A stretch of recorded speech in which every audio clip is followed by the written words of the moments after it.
Hey y'all, come on in the room. Listen. I know it is 11:06. I know the enemy tried, but he just got kicked. He got kicked. Good morning, everybody. So great to see you guys on this morning. Hello, we have the Peeples and the Grambles and myself and Letitia. We are here for part 3 of the relationship series. So go ahead, like, share, as my sis always say, start a watch party.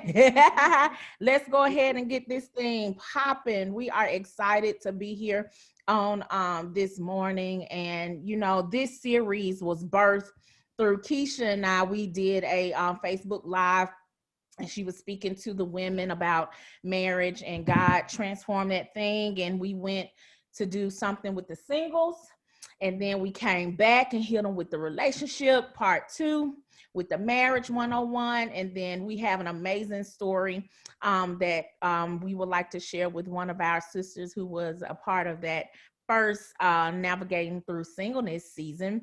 And so we are excited. We are excited. So come on in, you guys. Come on, start parties. Get ready, because this conversation is so on time and it's needed, especially in the season that we are in.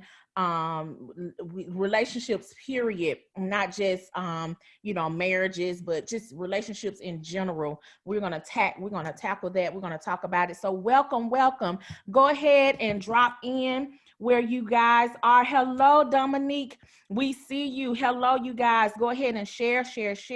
Go ahead and send your love, your hearts, your likes, tag a friend, put it in groups. We are getting ready to get this thing started.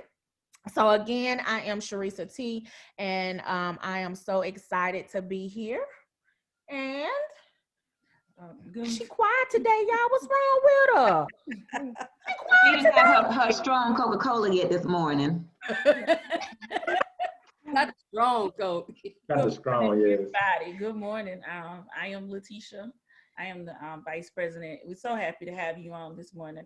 Just like Sharisa said, you know, we have been navigating through this. This has started with a live series, and God manifested and turned it into just a great time where we have been not only just imparting into one particular group of people or one particular gender, we've now been able to partake and impart into people in all walks of life. We don't never cease to want to target just one person, because everybody needs help in their relationship. This series right now, it may not be something that you think that you need right now, but it's something that you're going to need along the way. Maybe it's a word of its encouragement. Maybe it's something that you may know somebody else who's facing situations or who's facing things. You know, sharing is caring, like they always say. Teach us in school, they taught us that sharing is caring. So that's the reason why we encourage you to share, because just because you think it's not for you right now, but hey, it may be for somebody else. It may be for that friend. It may be for that cousin. It may be for that coworker. It may be for somebody you may meet on the street. You never know.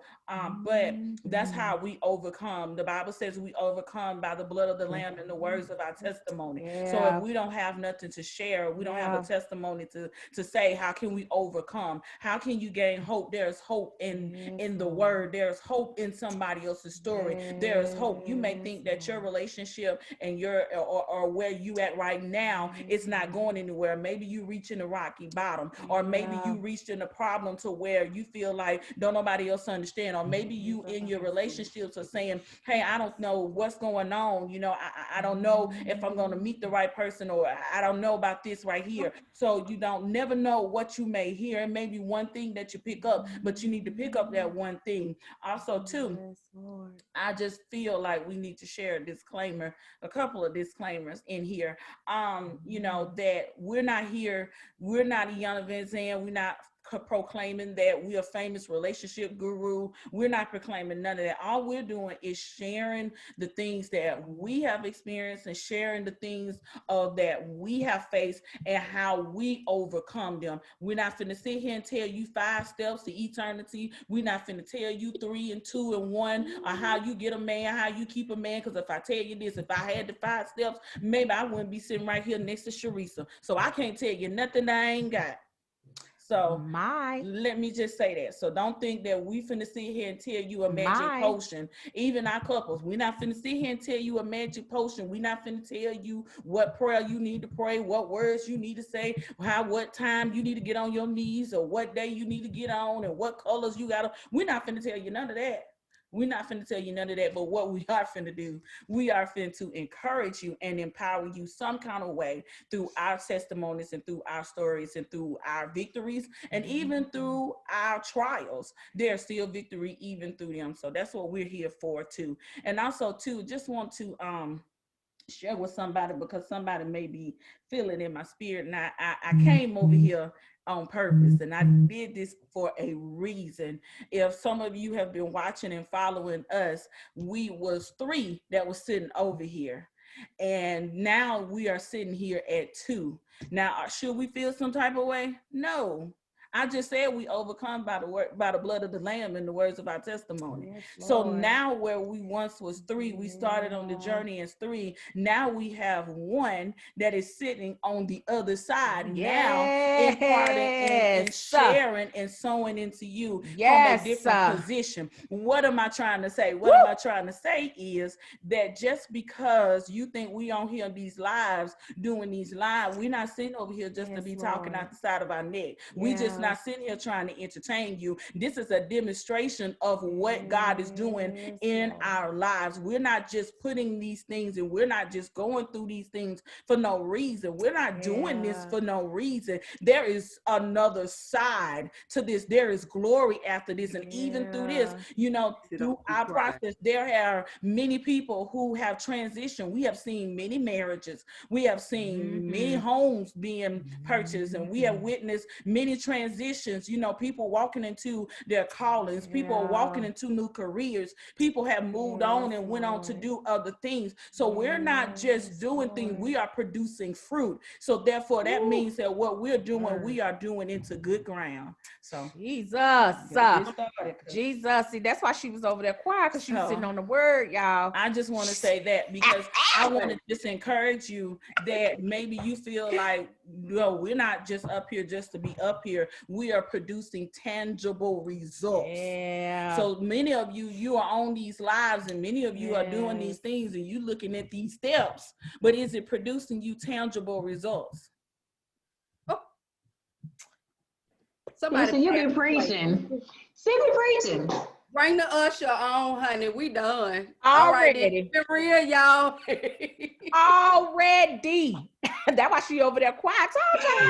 That's why I was like, come on. Come on. But it's the truth. It was stirring up. It's the truth. It I mean, it'd be something different if she was lying, but she's telling the absolute truth. So she is, man. When I tell you, like, just looking back over the years, Hello Ruth has been in existence, man. Marriages, things have been birthed.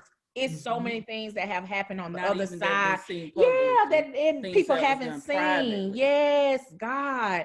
And so this is one of the things, and one of the reasons why we do this, why we come here and share our story, because there are people, like Tisha said, out there who needs to hear this word. Yes, we have a word and a testimony in our life. No, we are not those counselors and those people like that, but we have a story, and our story is unique to us, and we grow by sharing our stories, and we sharpen each other as we continue to do that. Iron sharpens iron. And so we are just grateful to you guys for joining in. We are grateful for the Peeples.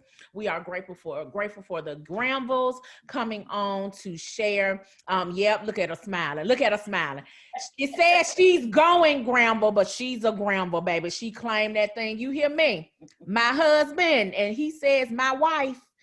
Before they, okay, let me stop. Okay, So, welcome everybody. Y'all ready? We already opened the door.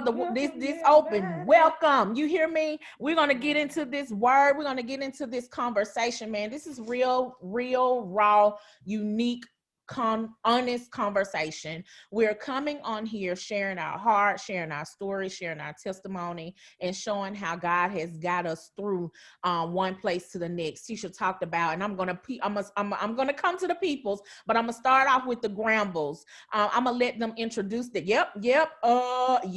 I'm starting off with you because Tisha opened the door.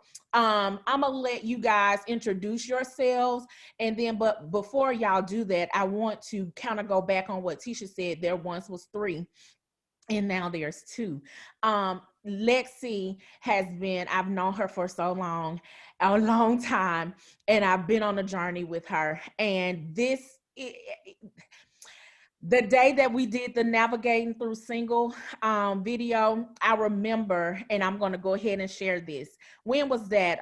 July? That was July 11th. July. Girl, you better come on here with the exact date. That was a big day for us. That was a big day, real big day for us. July 11th. I remember that morning, and I told Lexi this, and I didn't understand why, and I didn't understand what I was doing at that particular time. But once she got into the house, Tisha was not here that day. Remember, that was the day we all were supposed to wear a t-shirt or something, and Lexi. Y'all were matching without me, as usual. That is correct. We were not. Anyway, let me share the story. So we were getting ready for the live, and God had me praying about somebody's relationship and covering someone's relationship. And I didn't know. I'm like, okay, Lord, I know I'm single. I'm not dating anybody. So I didn't know where that came from, but I was obedient in the spirit to pray. And so when she got in, it was just something different about her. And I'm like, Lexi. I said, Lexi. And then she, I see you, Leah. I was like, Lexi, what's going on? And she started talking, and she started telling me about someone who was actually on our live that particular day. And she started to share with me. Well, no, let me go back. She told me that she was dating somebody, but never did tell me who it was. And then I think as we were on the live, you, Valdez, you were either saying something or shouting us out or something you were saying, and she whispered in my ear that was him. And so I didn't realize that I was covering you guys before I even knew that you guys were a thing. And it's just how connected we are in the spirit. And I have seen Lexi journey since 2014, 2013. Yes, it's been a long time. And I know her desire to be married has been something that we both, when we first met each other, seeking God and asking God about, and to just actually see on the backside of what God has done over the time, not only through her relationship with Valdez, but in her ministry, in herself, singing and writing and doing all those kind of things. YouTube channel. Yeah, I'm gonna go ahead and put it out there since she's gonna stop being secretive about things. Just put it out there. She is so gifted, and just seeing how God has just changed her into a beautiful butterfly. It is just amazing. And so I'm going to let the Peeples, I'm going to let the Grambles start us out first. Share your story with us, and just let's just talk. Let's just talk. First of all, introduce yourself and tell us, how did you guys meet? Is that you or me? Okay, sure. Of course, ladies first. So we were a part of the same singles group online. And that particular day, the question was, post your favorite selfie in your car. Right. And he posted himself eating a sandwich. It was a Subway, a foot-long sandwich. And he was cute. I'm like, oh, he looks like he's going to do great in this group for someone else, because he looks like he likes to have fun. And then I posted a picture of myself headed to church.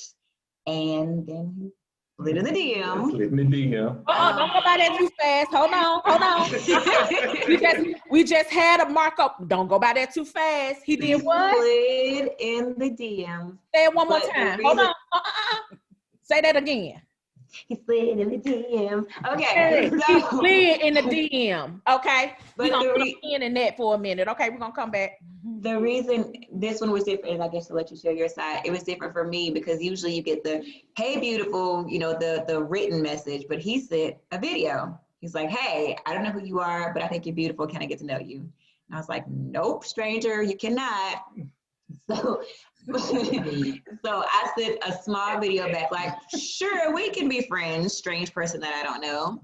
Then he sent another video that was like, "Hey, listen, I want you to know, I want to get to know you. I'm not looking to casually date. Let's see, you know, the Lord's will for our lives. I'm the kind of person that I delight in being married. I want to have covenant. I want to reproduce with God's blessing, and I want to see if that's you. So can I give you my number in sign language?" Which is another thing that stuck out at me. You sent me a video, you gave me your number in sign language, and then the third thing that stuck out to me was that he called his son his legacy.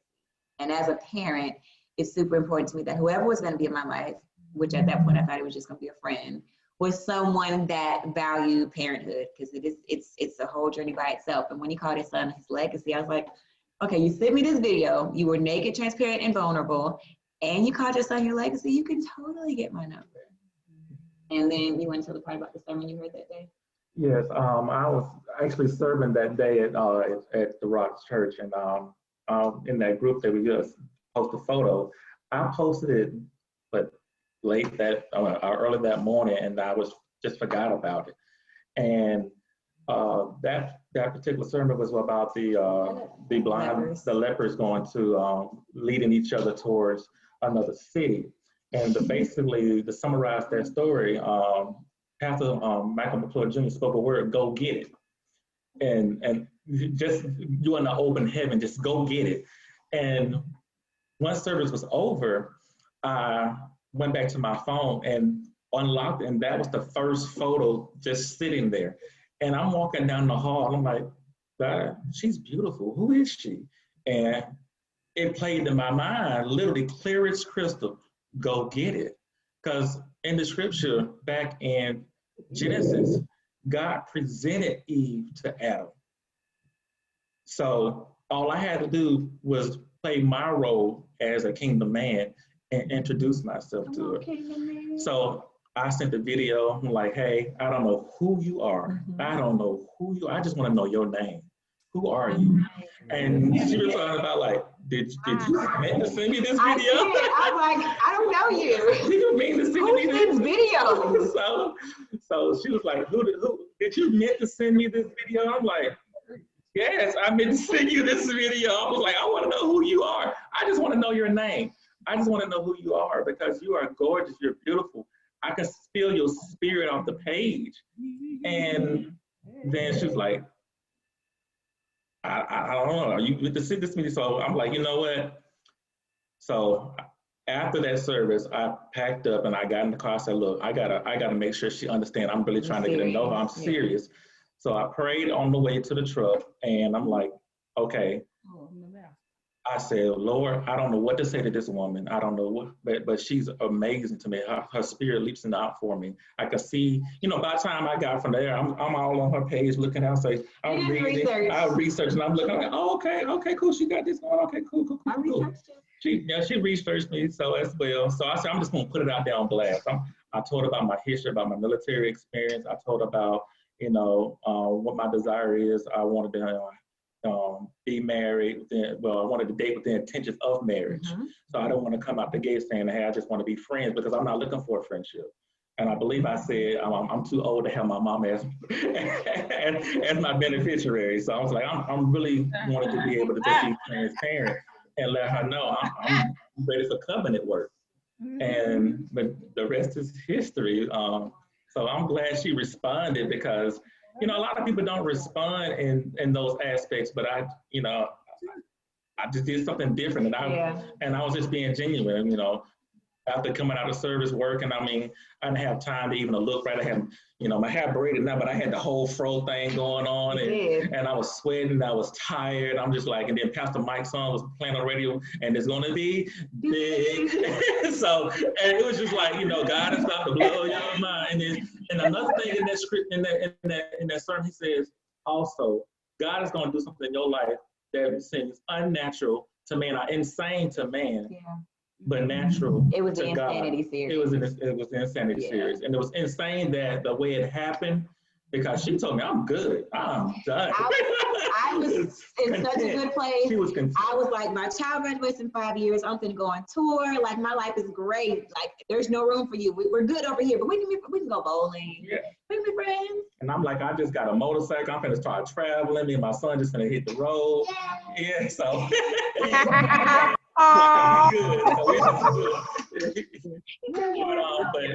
But had he not stepped out of his comfort zone and did that video, probably wouldn't be. No, we wouldn't. I needed something unconventional to strike my attention because I was good. I was building this whole thing on this platform. Got blogs I'm seeing on this. And here he comes, just like. And we're gonna shut up now. Your turn. Oh, you guys dropped Can I lot say of. one more thing? Yes. Okay, because I know we need to kick it off to the peoples. Another thing that stuck out to us that same week, and I know we'll share the rest of our testimony later, but just in that first week was the week before, my best friend was in town, and she said, hey, I think we're praying the wrong prayer.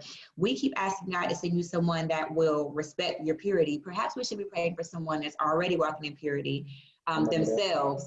And so when he came a week later, he was like, and by the way, I've been pure for 2 years, and so don't think. And I'm like, oh wait, so you really just slid in my DMs to get to know me? You have no ulterior motive? We can totally hang out. Yeah. So there were just little things throughout even the first couple of days that were like confirmation for us. Like, my friend prayed that prayer, and then 7 days later, here comes this guy that's like, I got standards.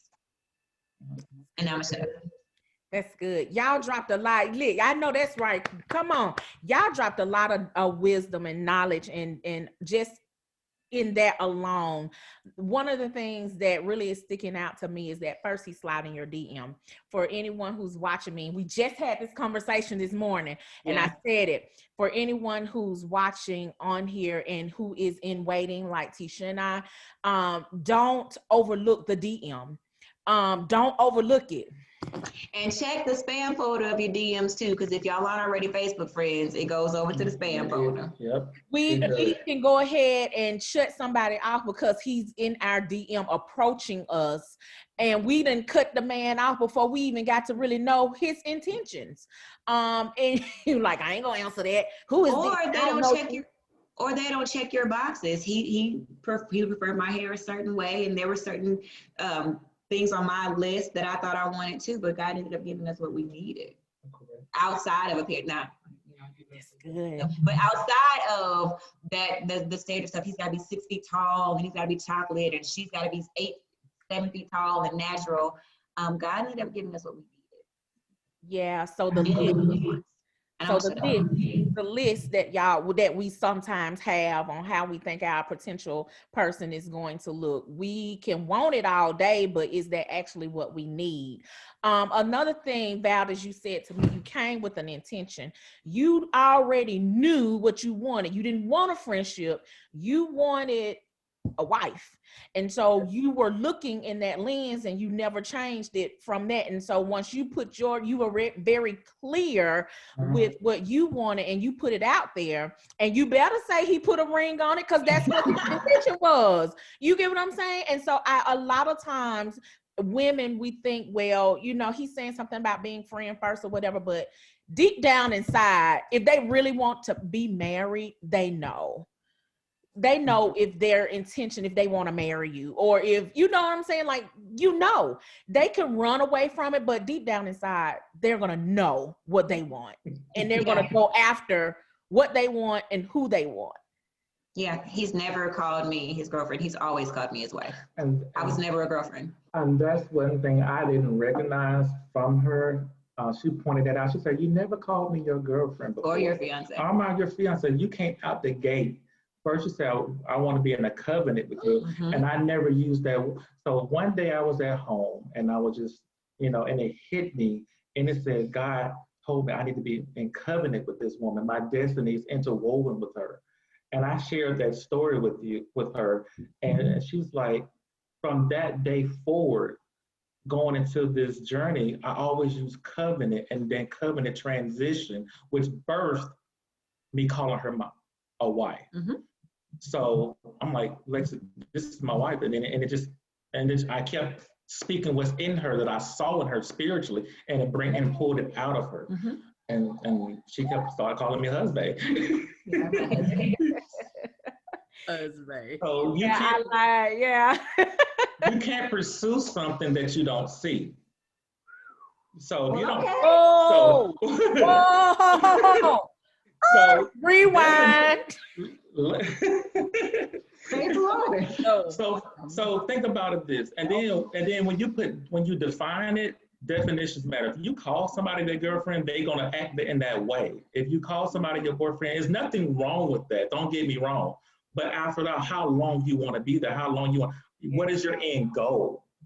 There's nothing wrong with dating. There's nothing wrong with getting to know each other. But if you see yourself with the futurist person, why play the game? Why play hard to get? Why play standoffish? If you see yourself like, look, I'm attracted to this woman. I'm attracted to her spirit. She makes me want to be a better man. Her prayer life is amazing. Her love for God. Her ministry is immaculate.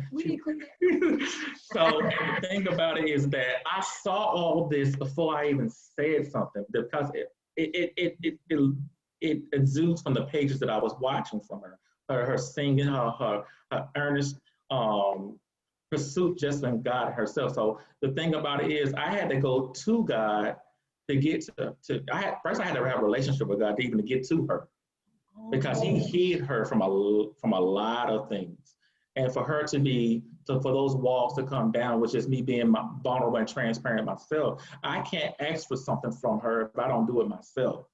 And I tell her it comes from anything. I want to know about your past. I got to start with my past. I want to create a future here. I got to have a plan for that future. So in essence, I created the standard from day one. And that's the thing about this. You got to know yourself first to be able to create a standard. And then, therefore, once I saw a wife in her and I spoke that out of her, because she already knew that, but sometimes you got to be able to be seen, and that's what she wanted. She needed somebody to see what and appreciate her. Yeah. When he sent that first video, I was playing not slip and slide. We were in the backyard with Mackenzie, my niece. So my hair was soaking wet. My makeup was off. But I'm like, well, I can't let him send this 6-minute video and just leave him parts. You give us a 6-minute video. He sent a 6-minute introductory video.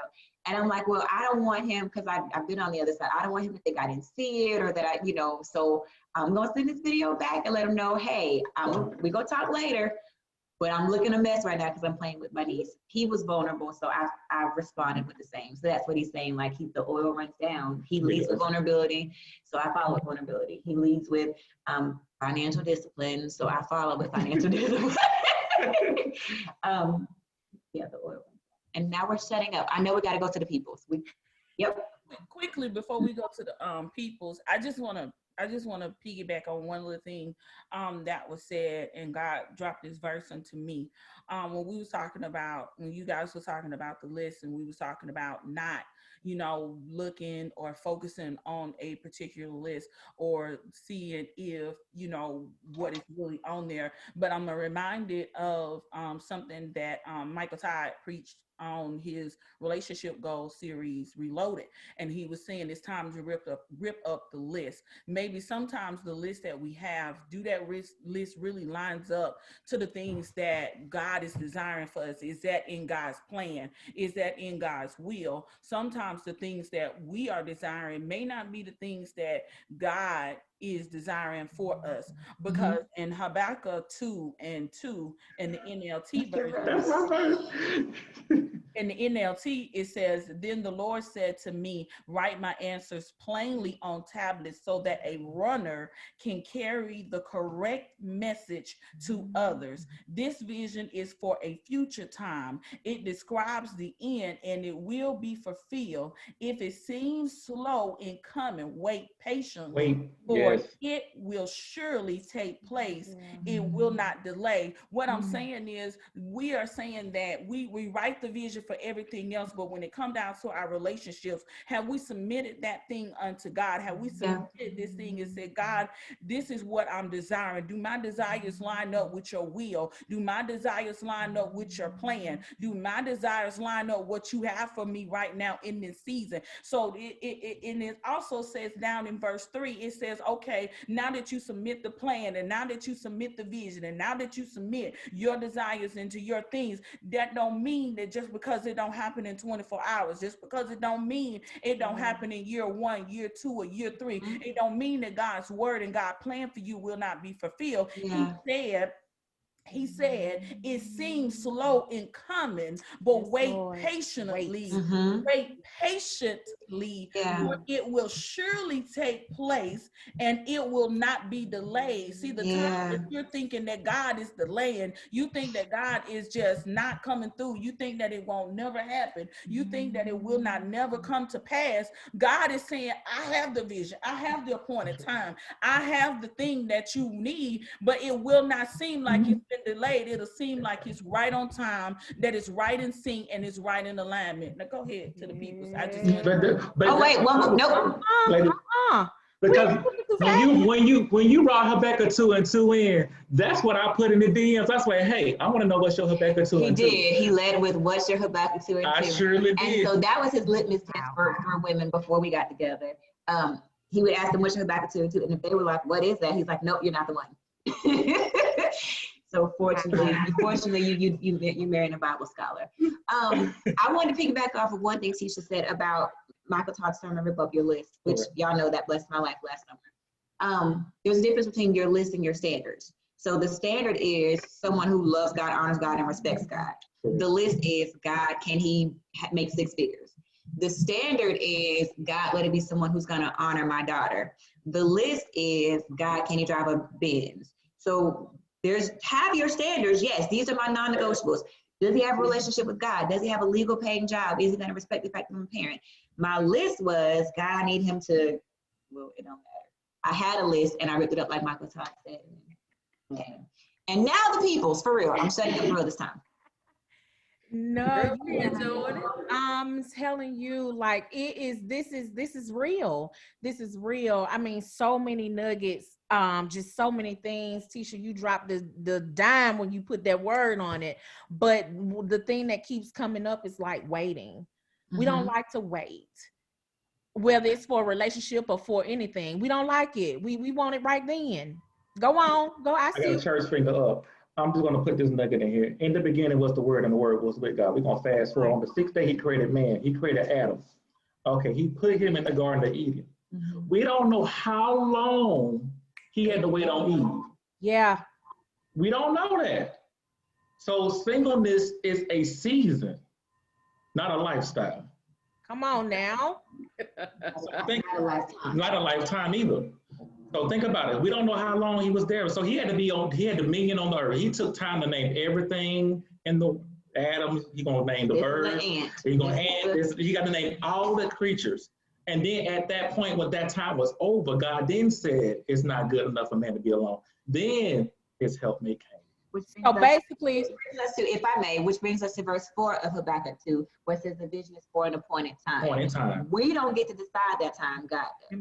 Right. Come on, y'all. Come on. And he was, what did you say? He was naming the creatures. So what was he doing? He was working. He was working, doing the Lord's work and will. Come on, Ruth. Okay. She was what?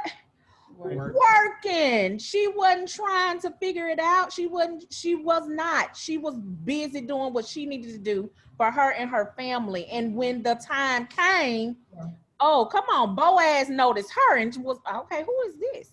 Who is this woman? Who is that? Okay. Whew. Okay. All right, peoples. Come on, peoples. Come on, people. Listen, the chat is blowing up. Word up. We don't like to wait. No, we don't. We want things microwavable. We want it then and we want it now. We want it fast and furious. You hear me? But waiting gets us ready for the promise. if we have to go through the process to wait. There's things that he has to do within us. I have been waiting for a while. Yes, I get tired. Yes, I'm ready. Yes, I'm like, come on, Jesus. But it ain't my timeline, it's his. So guess what? Let me shut up. Let me wipe my tears and put my big girl clothes on and let's go to work. Let me keep doing what I got to do. No, we don't like to wait. I hear someone, they saying, hey, cuz, good stuff, good stuff. God knows. Singing, I am working on creation all of eternity.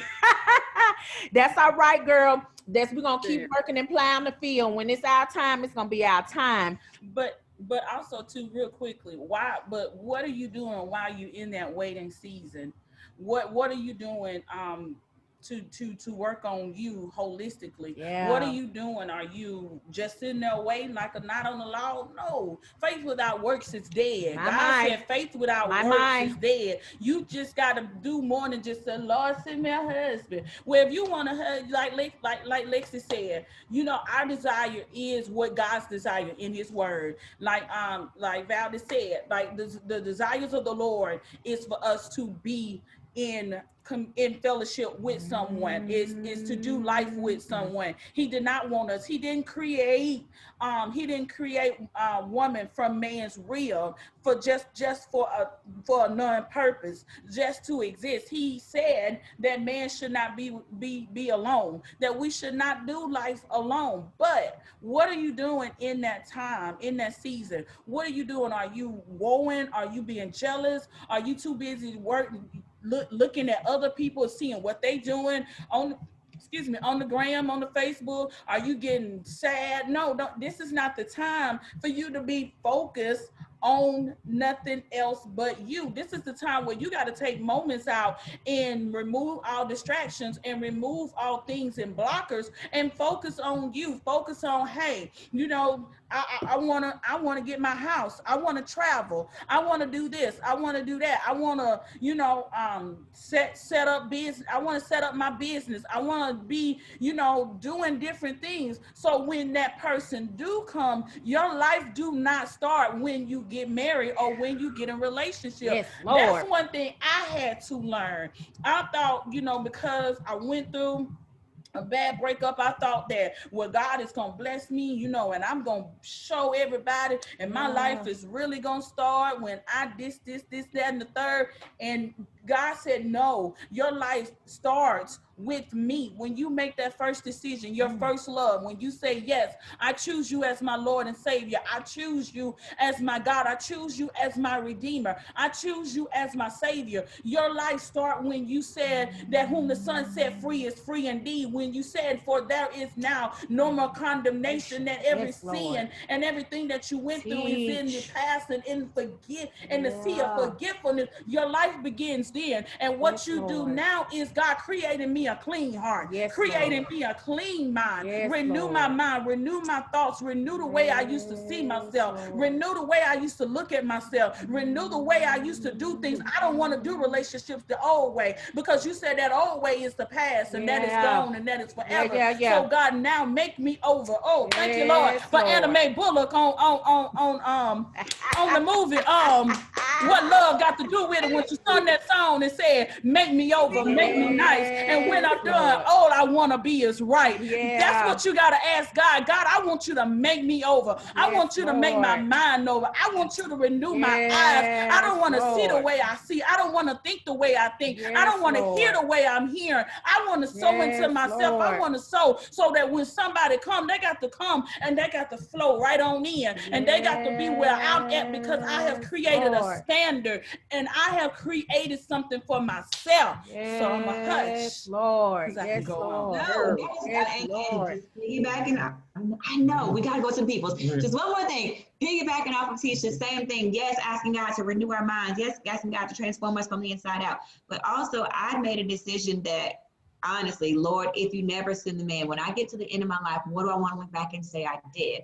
I want to look back and say I traveled. So, okay, me and my daughter go get these passports. I want to look back and say I visited every state in the South and tried the best restaurant in that city. I want to look back and say I wrote the music, I wrote the book, I healed, I led small groups. And so it wasn't, yes, it was God transforming me on the inside out, but it was also a matter of, I'm going to wait right. I'm waiting for him, but I'm not waiting to live.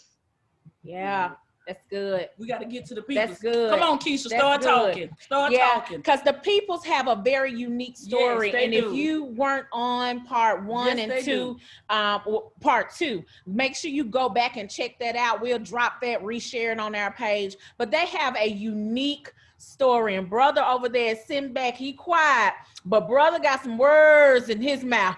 You go ahead and get on. Yeah. Yes, you do.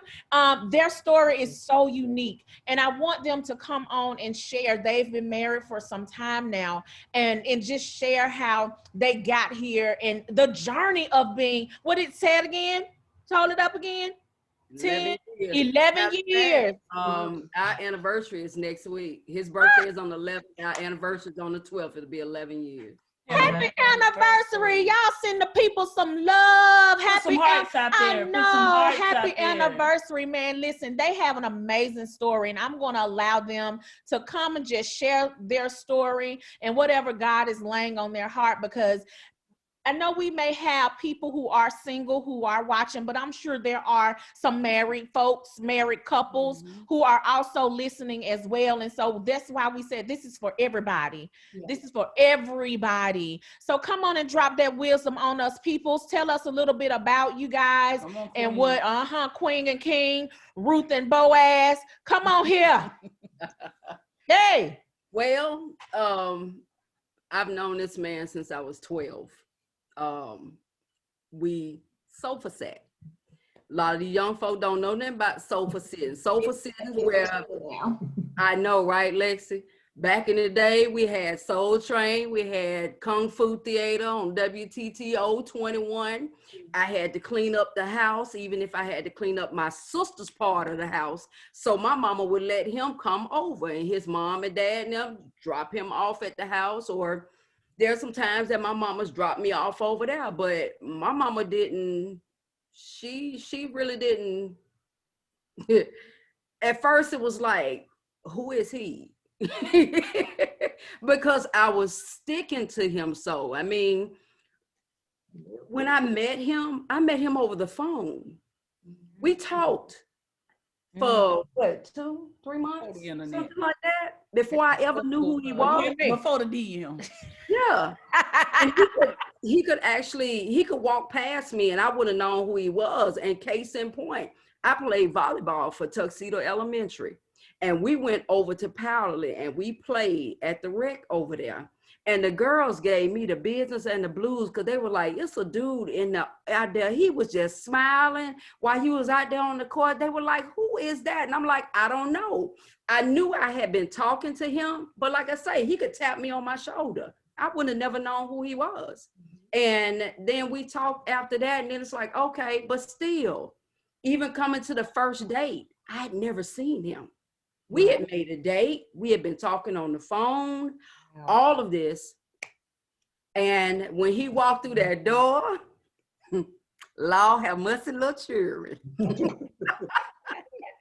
Baby, back in the day, you know, them fellas, they wore their flannel. He had on his Levi's and his Sebagos. Baby, I was like, okay, nice looking. But I'm going to tell you, going to what Lexi said about standards, it wasn't my standard. He didn't like chocolate girls. He liked the high yellow girls. Let's talk about it. My thing, you know, you heard tall, dark, and handsome so much as we're little girls coming up. So tall, dark, and handsome was in my head. Mm-hmm. My husband is taller than me, but he ain't tall. He's definitely not dark. My sister used to call him Orange. Because he really got Indian in his family. And it was just crazy. But 12 years old, I was introduced to love because he came from a household with a mother and father that were married to the day my father-in-law died. And my mom was a single mom, so I didn't have the blueprint for love. But God allowed me to cross paths with him, and through his mom and dad began to teach me about love. the way things are supposed to be, the way a husband and wife do things. I mean, they were social butterflies. We went places, we did things. She's even called my mama before, we like, look, I got your baby, we getting in late. She's just gonna stay here at the house. I drop off in the morning. My mom was like, okay. I remember so many times just being in certain places, and I've gone back and asked him over the years, okay, well, did so-and-so something over here? He was like, yeah, we went here, we went there. I was like, I remember these things because this was a whole nother experience. And even when they were, the Granvilles were talking about sliding in the DM, that brought back Minister Michelle when we did the Hello Ruth, Single and Saved and Waiting on God. Yeah. She talking about sliding in the DM. Oh, baby.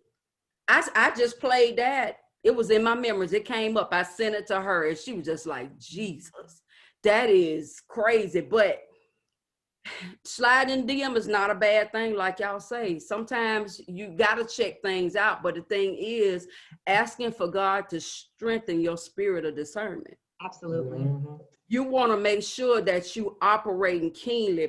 He's taught me how to pray a whole lot more solid than what I used to. So now being able to pray, I ask God to open my spiritual eyes and my spiritual ears.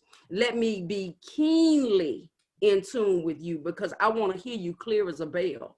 I want to see where you working clear as a bell. I don't want to mistake it for nothing because I ain't trying to make them same kind of mistakes no more. It took me 17 years to get married again. This is not my first marriage. I've been married before, but when I did that before, I was operating outside the will of God. I'm just going to be honest, y'all. I was operating outside the will of God. I promised myself I would never get pregnant again. If I did, I had to be married. Well, I got pregnant. I married him. It didn't work. So from there, now I have 2 children and I got to go on about my life. But even during the time that I was doing what I was doing, he was doing what he was doing because this is also his second marriage. And that's a whole nother life because for the chicks out here want to be petty, baby, this man demanded that me and his ex-wife figure it out. Ooh, that's good. Don't go past that. Stop right there. Why is that so important? Because he wanted to make sure that his children had the most even playing field, that everybody got along. What happened between him and her was between him and her. Yeah. It was to be respected. He laid down the order from top to bottom, and he wasn't budging on that. He was like, y'all got to figure it out. And we had to sit, we had to talk. And now, if you go back and look at how Jada, Pinkett Smith, Will Smith, and Sherry were, that's our life now. I can sit right here now. I could text her right now. I could call her if I want to. We talk like girlfriends. There's no animosity there. There's no foolishness there. She will tag me and I'll tag her. It don't matter. You can go back and look. Her name is Kimberly Reed. We go up and down social media. She's in my inbox. She supports my business. I mean, you have to take yourself out of that. And that's what's wrong with a lot of marriages and relationships now, because people too busy being petty. Woo! Petty will get that foot to your back and get you a boot out of here. Because this right here, I done came out my mouth crazy at this one.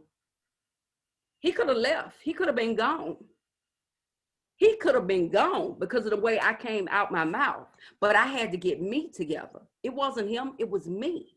The insecurities in me, the things going on in me that God had to continue to fix, because I wasn't fixed when I came to him.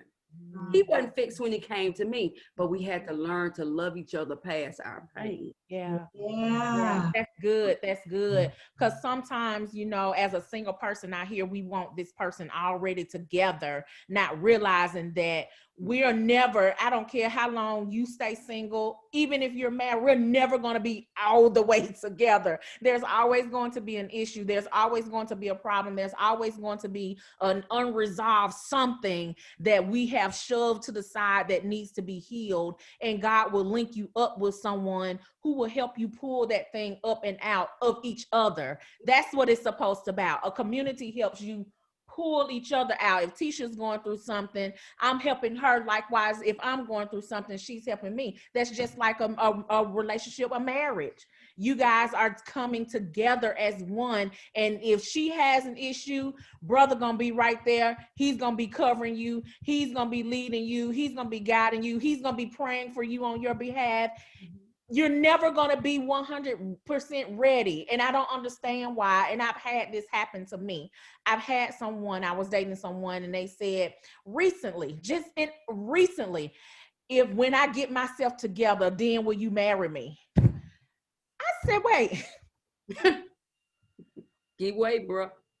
I can tell me wait on you to get yourself together. I'm getting myself together every day I wake up. God gives me, every day I put my feet to the ground. I'm constantly working on myself. And if you feel like you got to be at a certain place before you have a mate or get married, then you're definitely not ready, because you don't understand that you got to be we all are going to be needing fix. We all are on the potter's wheel. He's still shaping us. Once we get the relationship, if we get out of relationship, once we get the job, when we get out of the job, we're always being shaped. I see you, Lex. Thank you. Even with that, because we three have done life together for so long, I thought I did have everything together. I'm like, I'm a homeowner. I lead in small groups. I took freedom. I took counseling. I am good. And then I get with him, and then I'm reminded that marriage is a mirror. And so here I am thinking, like, I'm perfect. Like, well, not perfect. That sounds horrible. Not perfect, but I've done the work. Let me say it that way. I've done the work. I'm prepared. And then we get together and have our first disagreement, and second or third. And he's like, hey, did you notice when we disagreed, you do this? I'm like, oh, I do? I didn't notice that.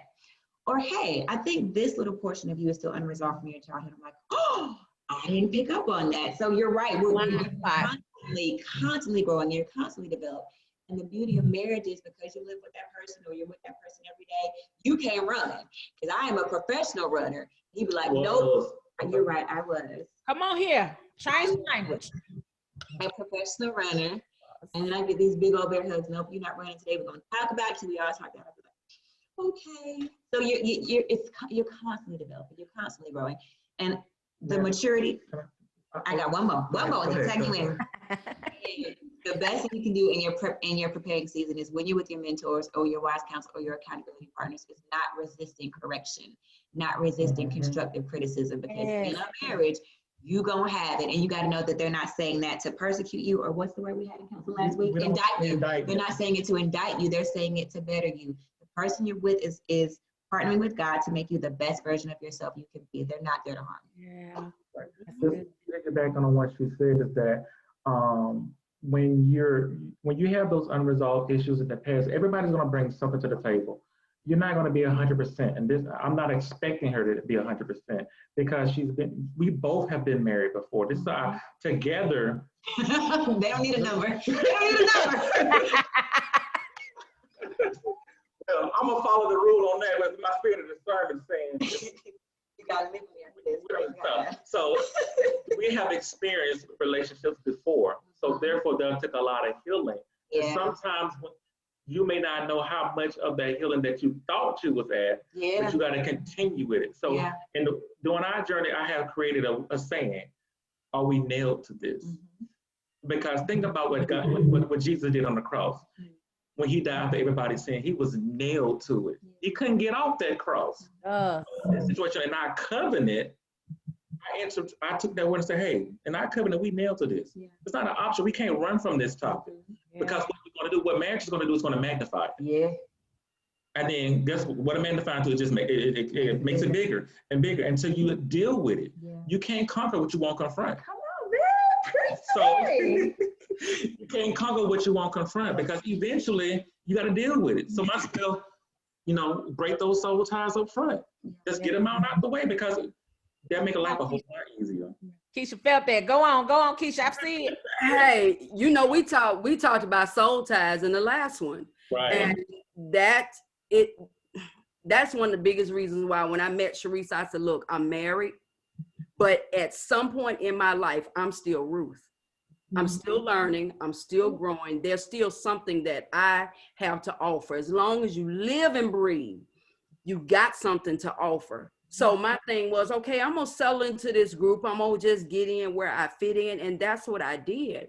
But there were things that I had to learn, even dealing with the women who were single. There were things that were pointed out to me, things that through them, it's like, okay, even though you married, okay, now you need to think about this way. It gave me a different perception. Mhm. And I always say perception is 1000% of your day.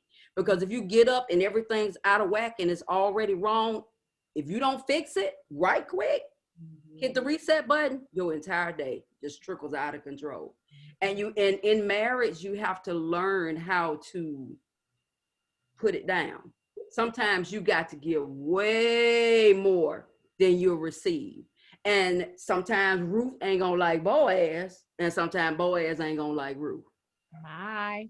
That's facts, and that's life. But you love each other. Still there. Love each other. You're gonna cover him, he's gonna cover you, and then you take your time apart and you come on back together, and then you work that thing out. Because during the time that he and I was apart, he thought about me, I thought about him. Like I told you, I met him when I was 12. But it took 17 years to get married. It was 13 years before we came back around each other, just to even have a conversation. And even then, my conversation was closure. Because back when I was 13, I experienced rape. He was right there. He was on the phone. He heard it from beginning to end. Wow. So we have a really deep connection. But even when I came back around him, it was there, but it wasn't there. I was able to handle it. I was able to allow him to love me. But there was one time I woke up in the middle of the night swinging on him. And all he did was grab me by my arm, wrap me up, and he was like, Pookie, it's me, baby, it's me. And all I could do was cry. This man has held me and just let me cry. When I've been wrong to where I felt by this high, he just said, I know. And he let me cry. And then we talked about it after the fact. And that's what I mean by sometimes you're going to give way more than you're going to receive. But you have to know how to walk and be in the spirit when things like that happen. Because if you don't, it's going to tear your marriage to pieces. Yeah. These 11 years, they ain't been a bed of roses.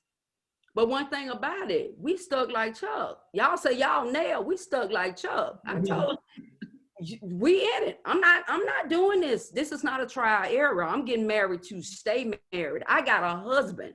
I don't have a husband on paper. I ain't got a pair of britches that don the door just to make it look good. I got a husband. And when this one he'll raise up, I know how to get somewhere and sit my little chocolate tail down. I know how to bring it down. I know how to get it together. We talk to each other in love. We handle each other in love. Do we handle each other perfect all the time? No. But we know how to come back and get that thing right.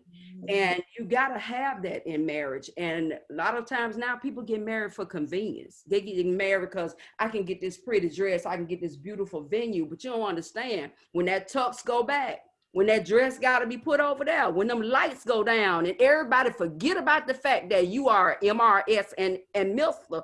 Mm-hmm. That's where the work begins. How you going to deal with each other when it's just you in that space? You got to be able to deal. You got to be able to handle that. You can have all the advice in the world. I sat up under married women. My thing was, if you ain't married more than 5 years, it ain't nothing you can tell me. I love my mama dearly, but my mom was only married about 3 years. So she can't tell me about longevity in marriage. So that's why me and my mother-in-law have sat down and had a lot of conversation. Things she reminded me of when I was younger, when I was around her, different questions that I've had. We've been able to talk.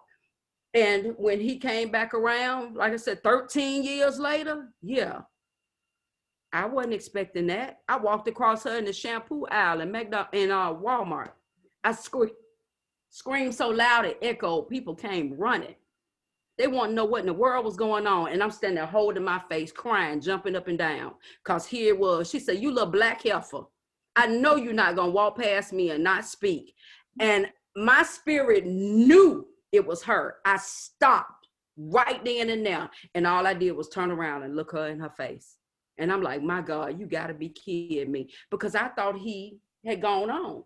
When he was younger, and he was a teenager. You know, he had a right to a life. But me, I was shutting down. I was starting to spiral out of control, go down the rabbit hole, because the enemy had me locked up in my head. I'm not good enough. I'm not worthy. Ain't nobody gonna want you. You done had this rape happen to you. Nobody's gonna love you. So I had all this stuff I was dealing with in my head. But when I reached that point where I said, God, I'm tired. When people say, Lord, if you let me get up from here. No, that thing was real to me, because when I hit that wall, when the implosion happened for me, I knew beyond a shadow of a doubt, my life was on the line. And I said, God, I'm tired. I'm tired of talking crazy to folks. I'm tired of being hateful. I'm tired of being mean. I'm tired of treating people like that. And then God quickly reminded me, it's like my Jesus TV came on. All these different people, things I said, things I done. That's part of what Bro Granville talking about, them soul ties. Soul ties are not just sexual. Yeah. Them soul ties started to come in there, and I'm getting chills now just thinking about it, because I said, God, I have just really given myself away, and I've thrown my life completely out of whack. I'm tired. So when he came along, I wasn't looking for him. I had rolled in off the truck, getting some stuff at Walmart so I can get ready to go back out of town. When I crossed his mama, I was working. And I'm telling y'all, when God is doing what he's doing, you got to let him lead. You got to let him do it, because again, like Lexi said, your list and your standards, Felicia, we love you, but no ma'am, no cat, no dog, it don't work. Because if you do it by what you want to do it by, you'll never be happy. You'll have what you think makes you happy, and then you're going to begin to regret those decisions. But y'all need, look. I'm ready. I was about to come on, say, come on, Roy. Come on with the word. Real interesting. But to piggyback on what she was saying and some of what you guys were saying with the experiences that you had, my first marriage, I don't know what that was. That wasn't a marriage. I can't say it was her fault. A lot of it was my fault, because I didn't know what I was doing. Even though I came out of the type of family that I did, I still didn't know what I was doing. Or better yet, let me put it like this. We all went through our Jacob experience, where God had to allow me to go out and experience some things, some hurts and all of that, so that he could change who I was, change my name. And then he brought me back in. And when I came back to her as Israel, like he said, I was limping. I was hurt. I was broken. And he allowed her to find me. And still, I often say, God asked, if you ask me for a fish, would I give you, a serpent? So even though he knows how to give good gifts. That's what the word says. He knows how to give good gifts. If your earthly father knows how to give you good gifts, then how much more will your heavenly father know? Now, was I ready? No. And that what makes it so awesome, because as he says in the word, when he says, he says, I'm the God of Abraham, Isaac, and Jacob. Well, how come he didn't say that I'm the God of Abraham, Isaac, and Israel? He said Jacob, the surplanter, the one that was low down and had a whole lot of things going on that needed to change. He said, I'm his God. So when we came back around, no, I wasn't ready. And it was at the most inopportune time, when I was the least worthy, as we'll say. I was the least worthy, that he brought her into my life to use her to show me his love. If we could go back for a second to this list that we talk about, it takes me back to where the children of Israel had been around a whole bunch of other cities and a whole bunch of other folks, and they demanded, we want a king. Yep. We want somebody to be, oh, this is what I want. We think he ought to look like this and he ought to be like that. And so God said, well, okay. Give me what you want. Okay. Here you go. Take one. Go ahead. And I'll be here when you get back. Come on now. And so we go out, and sometimes he allowed not his will, because we're out of his will, but he allows us, but he's still there. He doesn't leave us, but he's still there. He's watching over us. And he says, okay, but this is not my will for you. This is not how I thought of you. This is not what I say you deserve, but this is what you want. So, okay. As my old pastor used to say, how did that work out for you? He'll wink at it for a while, but then when it becomes, before you really hurt yourself, he reels you back in and said, well, okay, well, now that we're here, let's do it my way and see how you like that. See how that goes for you, instead of what you were doing. Another thing that I like that you guys said, you, Brother Granville, you said intent. Intent. Your intent and I think that was the key between you two, when your intents yoked up together, when they became equal, then he said, all right, we're ready now. We're ready now. Your intent lined up with God, and your intent lined up with his intent lined up with God, and it lined up with yours. So now that was his, now his perfect will could be done. And it did, and it was so awesome. I'm hearing y'all. It wasn't hard, was it? It wasn't hard. Let me be transparent. The thing about it, I wouldn't say it was hard. It was unique. Yeah. Because it was different than any other relationship that I actually experienced before. The things about it is that going back to the soul ties part, going back to removing things part, it happened so effortlessly. It happened like I was. You going to tell the story now? It's up. Well, is that where you're going? Oh, of course. Okay. I'm lying. Go ahead. So, follow. You lead us. So, God word will come out when God words go back. It won't come back void. So, what He spoke is going to happen. Numbers 23 is what I love. 23:19. God is not a man that He shall lie. So everything if you don't believe anything else, believe that God can't lie. So whatever He promised you, you can stand on it. So I stood on that for myself. So I had to remember, first of all, who I am. He called me royalty. So therefore I said I had to walk in that particular anointing in myself. I kept running from it. You know what? Okay, I did it my way. Yeah. So I'm gonna do it your way. Our way.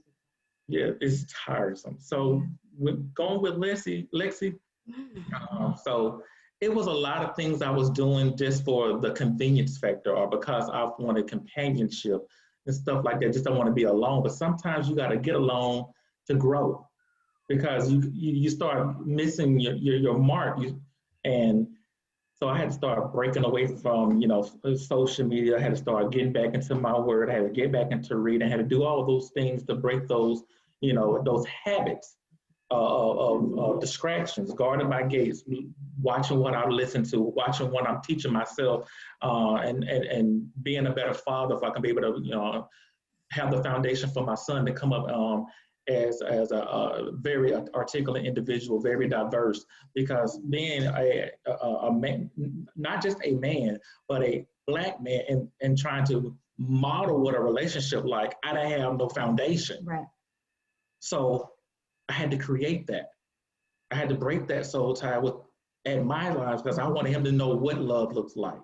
I wanted him to know what godly, not just love, godly love looks like, unconditional love looks like, even though I'm flawed. It's okay to be emotional. It's okay to say I don't have all the answers. It's okay to say I'm not perfect. It's okay to say, hey, I don't know how we're going to figure this out, but hey, this is what we're going to get through. Yeah. So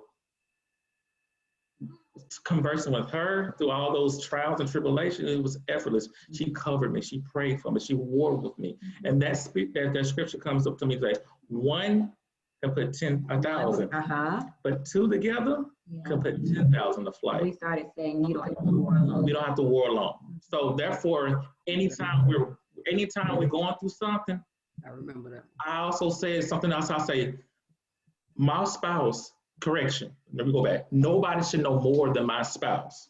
So therefore, even though I'm getting counseling, I'm going through those things, I'm doing the work, I'm going to tell her what's going on. Because I don't want to hear, I don't want her to hear from somebody else. I don't want her to see it on social media before I tell her about it. Right.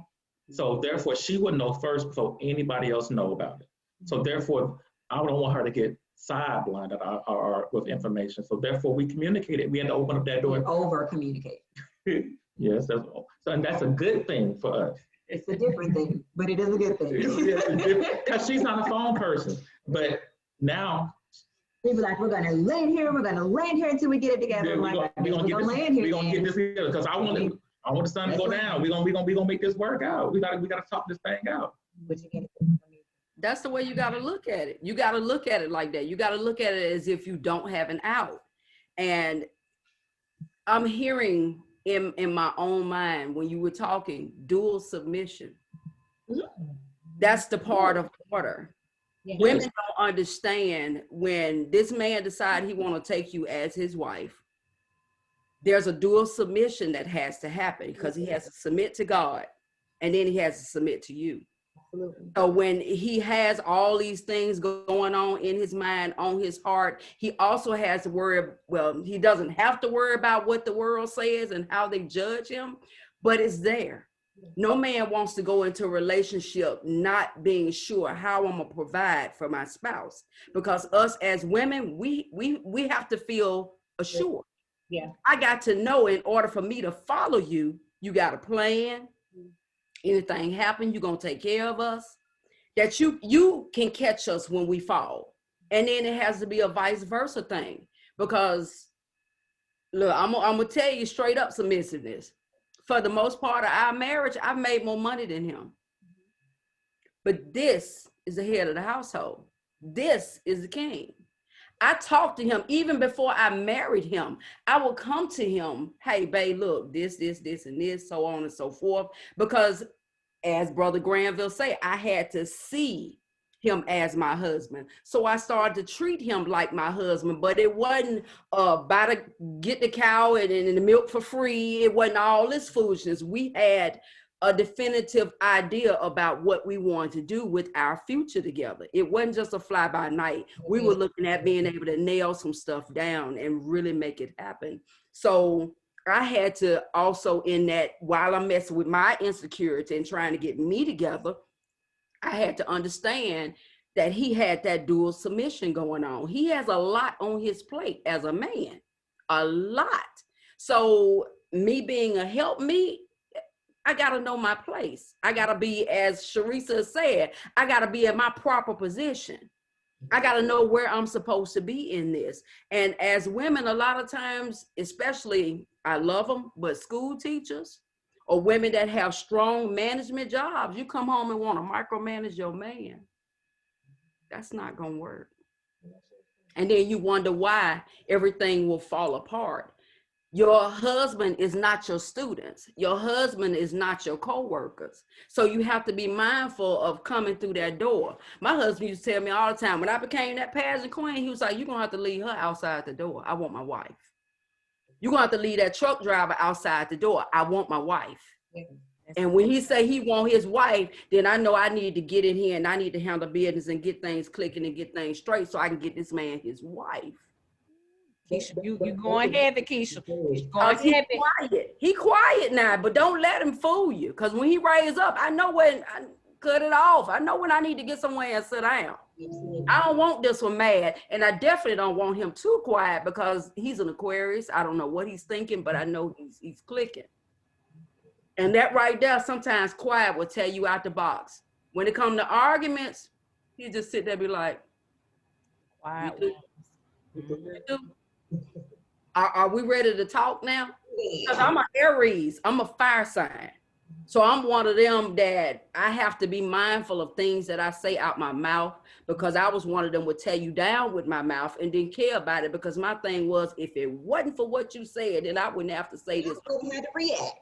Exactly. And that's been me throughout my life, being smart mouth. But once you actually decide that you want to be married, there's a lot of things that you got to break. It's not just a soul ties or pulling a certain man or certain situations. You got to begin to break soul ties of situations, things that you've done, things that you're holding on to and holding hostage in your mind. Because sometimes you are the biggest one that puts you in bondage. Absolutely. And then you get mad about the situation. Stop rain dancing and then putting on your white boots, going out there in that red mud, and you mad because they get dirty. You rain dancing, you cause the rain caused the mud. It's a trickle down effect. How you gonna be mad? Yeah. You see this big triple ring mirror? You gotta sit there and look at yourself in all three or whatever. You got to look at yourself. You got to start with you with breaking this thing down. That's the only way that marriage is going to work. You got to be willing to accept, like y'all said, that criticism. It's not to tear you down. It's definitely to make you better, because I got to live with you. Just saying. I like what you said as well, because we have a thing going on as well, is that along with that, we nailed to this when we go into marriage counseling as well. When we get into those heated fellowship moments, was it kind? Was it necessary? And was it out of love? Ooh, like that. And then with counseling itself, a lot of people frown upon counseling. Change your perception. If I want to, before we even got to the point of going to counseling, I said we're going to go, and I started seeking it already. You know, this was doing the courtship covenant. Let's be clear. This was 2 weeks in. He's like, hey, I found out the marriage counselor. I'm like, are we getting married for real? Hold on. Let me tell the world something. When bro said he had an intention, he was set. And when sis told us bro had a plan, what did we say? Oh, Lexi, you better hold up now. Wait a minute. Bro got a plan for you. He telling you, listen, you better not mess it up. Did we not, Lexi? Several times. I told her that that I wanted to go to marriage counseling. You think about this: when a male or female, your mate says they want to go to counseling, they're not saying they see a problem. Wrong. They see a future in you. Yeah. And that's one something thing worth fighting for. Exactly. Yeah. So I came with a plan. I came with my 7 P's. You know, I want persistence, patience, prayer life, purpose, provider, protection. So I told her what all those things. I said, this is what I desire in a mate. And I want to be able to go down this list and just work on the things together, because I want to be able to structure this thing that we can create an environment of trust both ways, because I'm what you call it, I'm emotionally intelligent. You are very emotionally aware. Yes, aware. That's what you say. I'm emotionally aware. So I don't have a problem stating that I'm offended by something, or hurt, or worry, or concerned, or whatever. All of that. Because I would tell her that off the jump. So when I felt that, doing this covenant stays for us, I'm like, I felt some things going on. I said, hey, we need to go to counselor. We need to talk this thing out, because I want to be able to not just talk about it. I want to be able to love you through those issues, because I would never love you past them, but I want to love you through them and understand why you respond this way because of this. And once I understand it, I was able to love you through it differently and cover you with that love, because love covers a multitude of sin. And how can I cover it if I don't understand it? Word. Yeah. We can say pass. Because y'all in the beginning and we on down the road.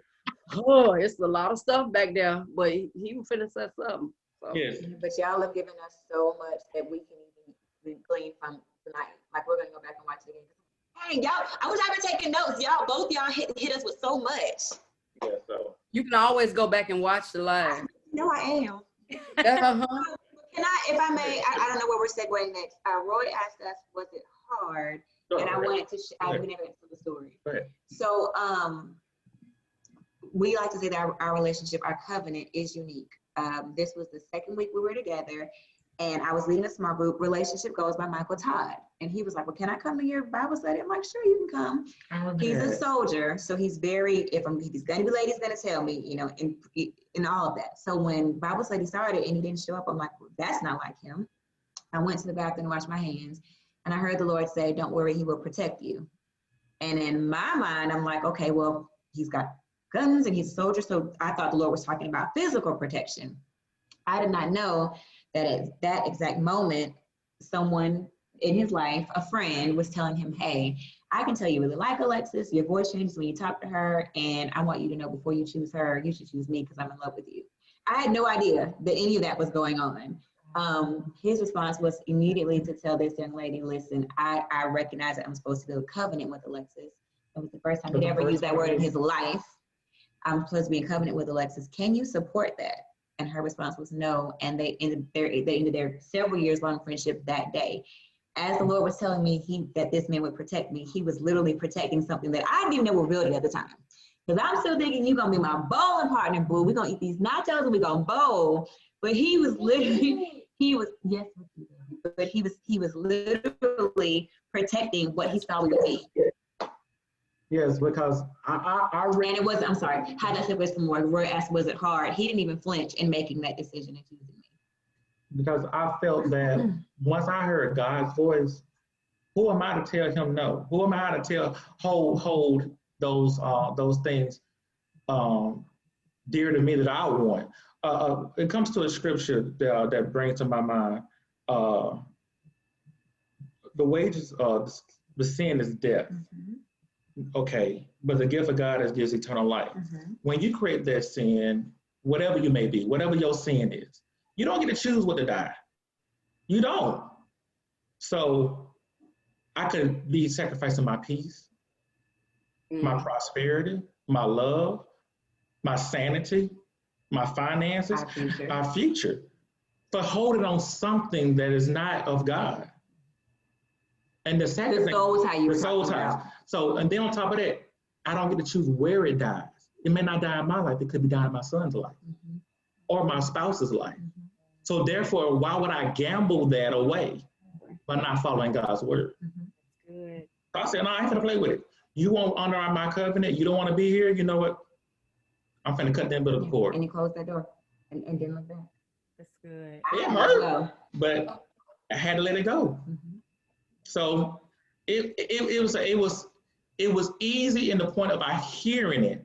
The hard part is putting that faith without works is dead. You gotta go. You know, my first response is, how am I going to keep serving God when that person in my life was this particular person helped out with our son. Helped out with the son, and that was my main problem. Like, how am I gonna do this? You know, because I'm a cameraman. I'm on the ministry ministry. I'm an ambassador. I'm like, how am I still do ministry? But by faith, he chose to follow what the Lord had spoken over. And he already provided a helpmate. And the thing that sticks out to me, it was early on. It didn't take weeks and weeks. Like, God said it to you and you heard it and you went forth. And that's what stands out to me so much about you guys, your relationship. Valdez, you said you knew from the jump what God was telling you to do and you went for it.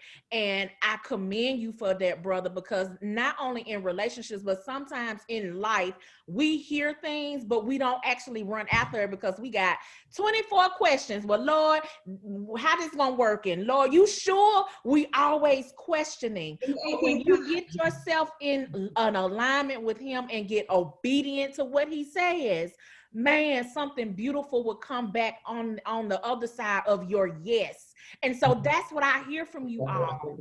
It's something so beautiful. That's why I'm grateful to be able to let you guys come on here, because on the backside of your yes, look what God has done and is doing, and is not finished. This is just the beginning. And you're able to come on here and share how God did it. And he didn't take all day. You said it yourself. He told me he told me instantly. And when he told me, I heard it and I moved and I kept moving. I didn't let up. I didn't stop. I showed her, Lexi, that I was serious. I was for real. I'm going to obey God and move into the things of God. God doesn't take all day to do what he wants to do. He doesn't take all day. That's a word for somebody. He doesn't take all day, even for me. And I've heard it over and over again. Like, I was telling you earlier about the person who was talking to me about, they weren't ready to be in a relationship. And I'm like, listen, if you don't know by now what you want, then we got to go. We can't talk. This is not, we have to be so in tune with God to know what God is calling us to do. And we can't make moves. We're doing a lot of moves, but we can't make moves in this season without knowing that you have heard from the voice of the Lord. So we gotta move when he says move, how he says move. Come on, Lexi, I see your hand. And then we're gonna go to the questions. I know. Last one. I'm sorry. Good note, darling. Just going back to what you said about hearing the voice of the Lord. So that particular night was when we started our fast. This is what prompted the fast. He called me to tell me what happened.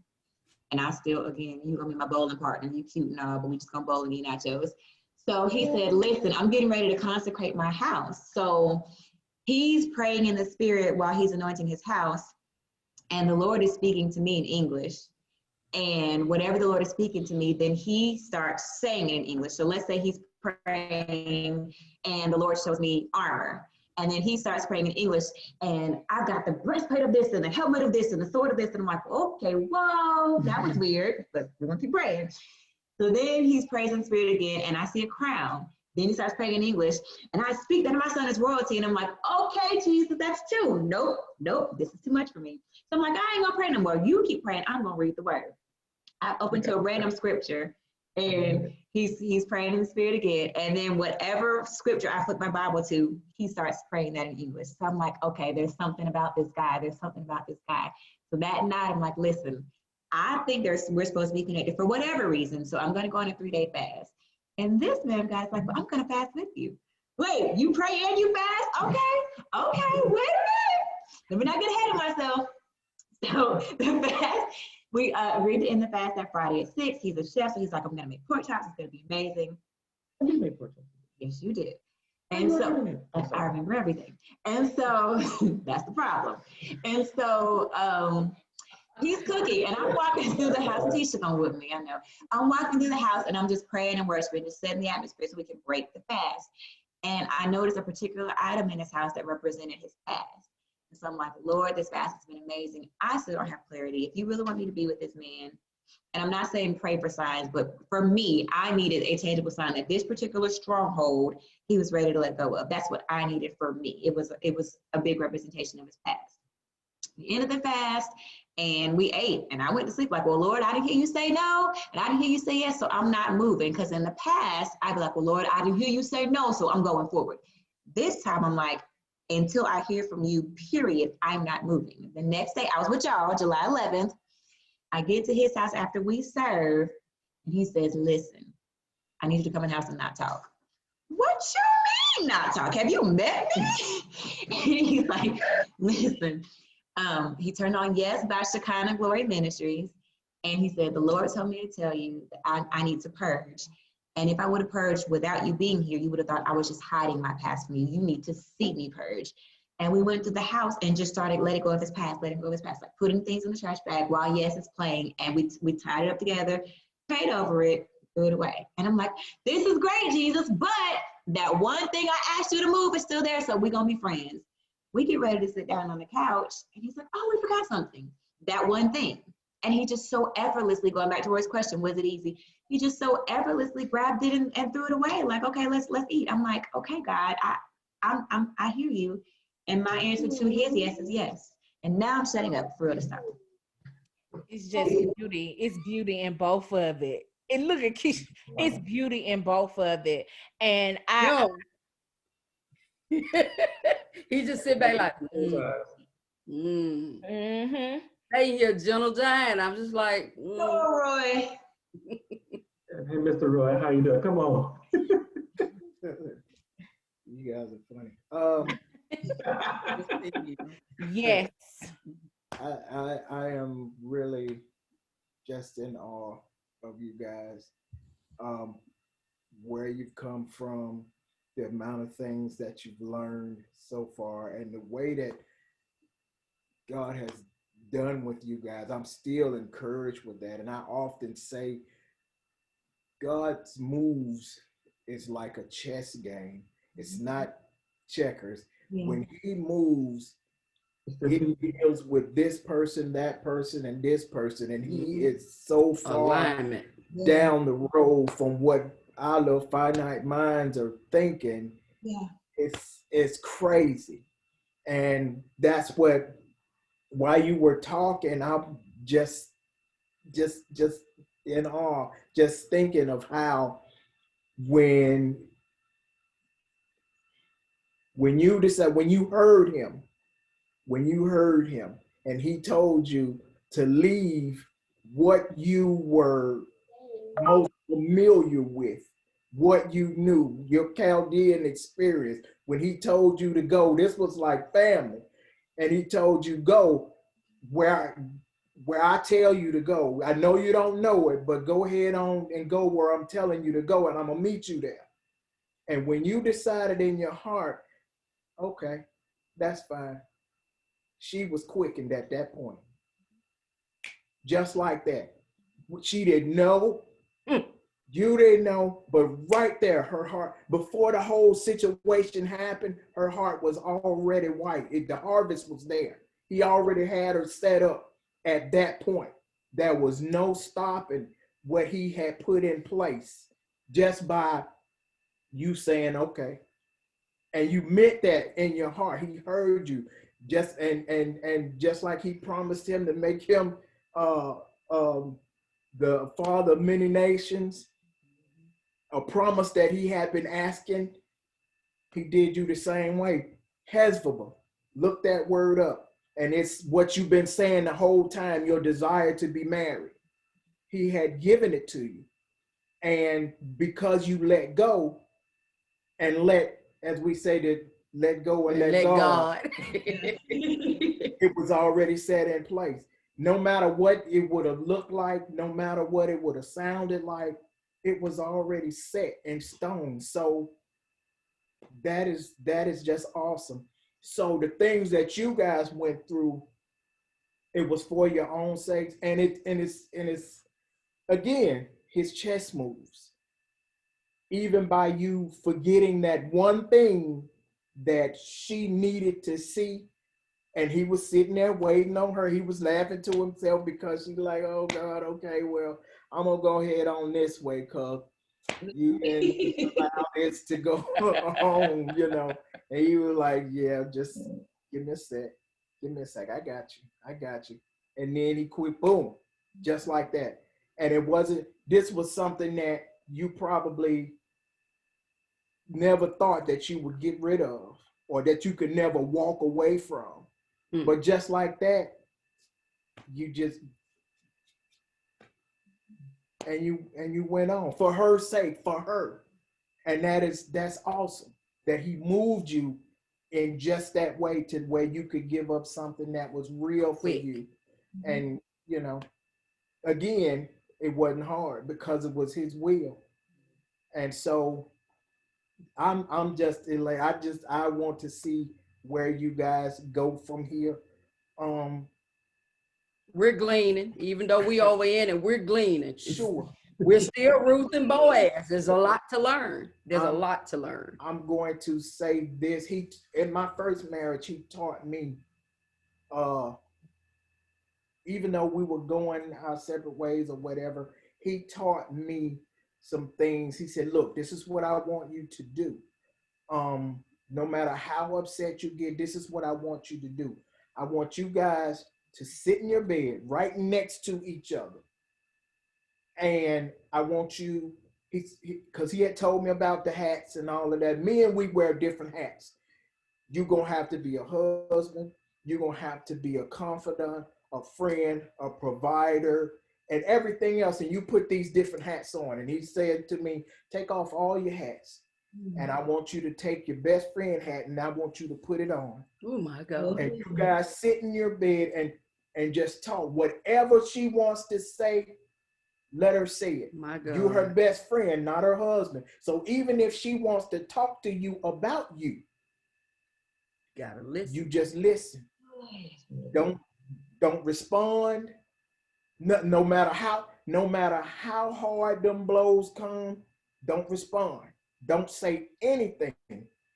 And then I'll tell you how to respond after that. And it goes right along with something that you were saying earlier about how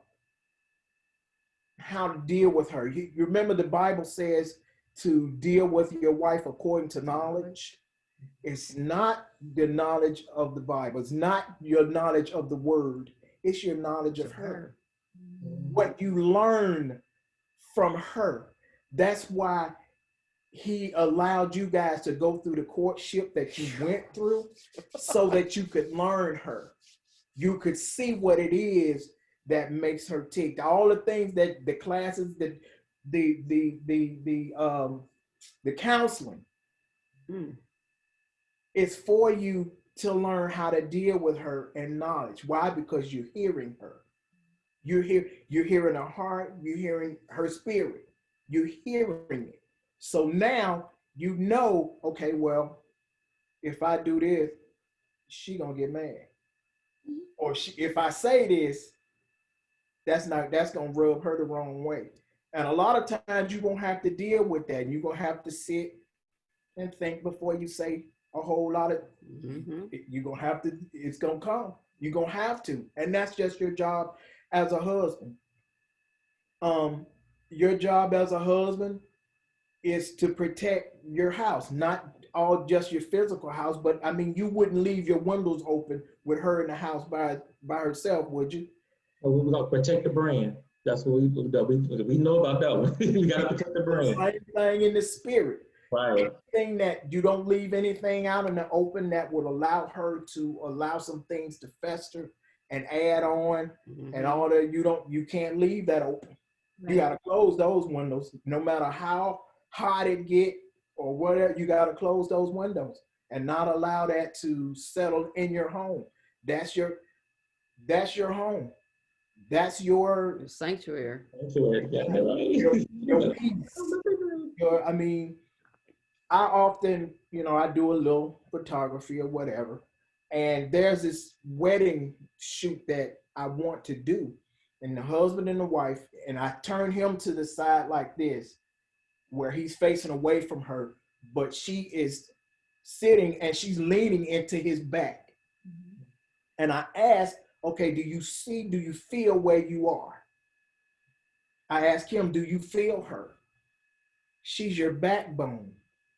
She's there to keep you together when you feel like you want to fall apart. That's your spine. She keeps you there. And then I ask her, do you feel him? Do you feel where you are? He's holding you up.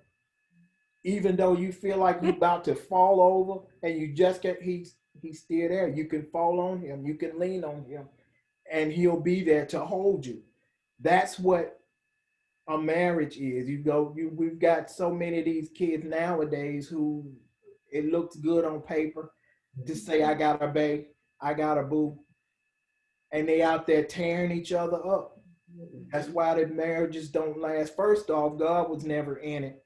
They just, we doing something. And it ends up, matter of fact, Hollywood. Hollywood is the best place to look for. PRs and all that kind of stuff. I don't want to be by myself. I'm out here making these, millions and this and that. This will look good. This will bring me publicity or whatever. And you got people out there marrying for something else other than love. And I always say, if you marry for anything else other than love, You're in trouble. It's not going to last. It's not going to, because whatever you got married for, when it runs out, you're going to run out. So again, I am just enamored with you guys. I mean, I don't know. This is gonna be real fun, and I could see you guys being marriage counselors. Honest. See that? Wow. How you do? Hold on, Hoppo. Hold on. Yeah.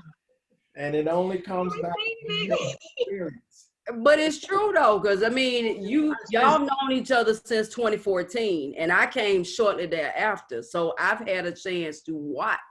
I've had a chance to see, and the way that you grown, Lexi, I could tell your passion for a husband before he was ever even there, because you spoke it. You spoke it. You spoke it. You constantly spoke it. You never let up. And it wasn't a thing of, I'm like you said, I'm so broke down, I got to have a man to complete me. It was no, I'm living. And you date night, Lexi go out on a date by herself if she needed to. And you know, you take care of you. You do what you got to do for self until he comes along. And that's exactly what you did. And my heart is just over the moon happy, because you guys are just cute together. And it's just amazing to see, and to see God's work. I tell people all the time, I know just how much God loves me because he gave me him. Yeah. I get to see God's love in action right here, because no matter how broke down and unworthy I felt, I got somebody that understands and loves me, my faults, my flaws, my foolishness, my insecurities, you name it. I don't have to be a special nothing for him. And that within itself, when you can love somebody in that confined space so freely, that's something I wish every woman in the world could experience, because it would totally change their perception. It would get rid of petty just like that, because you would understand from a spiritual standpoint just how valuable your connection is, how valuable things are. It wouldn't be a thing of you ain't paying no attention to me and I need you this and I need you that. That dual submission will help you understand, okay, well, you know what? Maybe right now him and God got something going on. So let me hush. Let me just be quiet, because this right here gets us towed up. We get it in our heart and it comes straight out our mouth, and our heart ain't lining up. We want to be heard. You're going to hear me. He and I have argued. We had a 4-hour argument one time, 4 hours. He didn't sleep. I didn't sleep. We went to work pitiful, but we made an absolute choice from that point on. We will not argue like this ever again. And we don't argue. When we feel ourselves getting heated, we just kind of go apart. We take a breather, and then we'll come on back. We talk about it. And he looking at me, I'm looking at him. But the biggest thing, me and the old lady got to talking. And my biggest signal from him, his love language is he has to touch me. If he walk in here and he don't touch me, he don't kiss me, it's like, what's wrong with you? What's going on? What's on your heart? What's on your mind? What's in your spirit? Let's talk about it. Let's handle it, because men have a lot they have to go through, and we just don't love on men enough. And that's myself included. I am so guilty of that, of not loving on him the way I should, because of all that he has to carry as a man that God requires of him. And then me looking at him as a wife, I'm putting my stuff on him. So I can't expect him to be a pack mule. Some of that I got to take on. Babe, let me take that off your plate. But it's not superseding him, because see, that's something I also told him too. When we got married, I said, look, I've been Miss INDEPE, and I know how to take care of myself.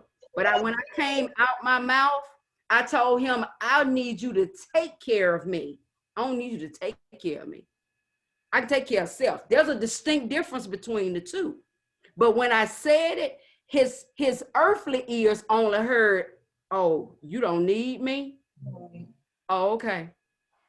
And the look in his eye was a look that it broke my heart, because we had to come back and talk about that thing. And I had to really clarify with him. It's not that I need you to buy me this, buy me that, take care of this, take care of that. No, I need you to take care of me.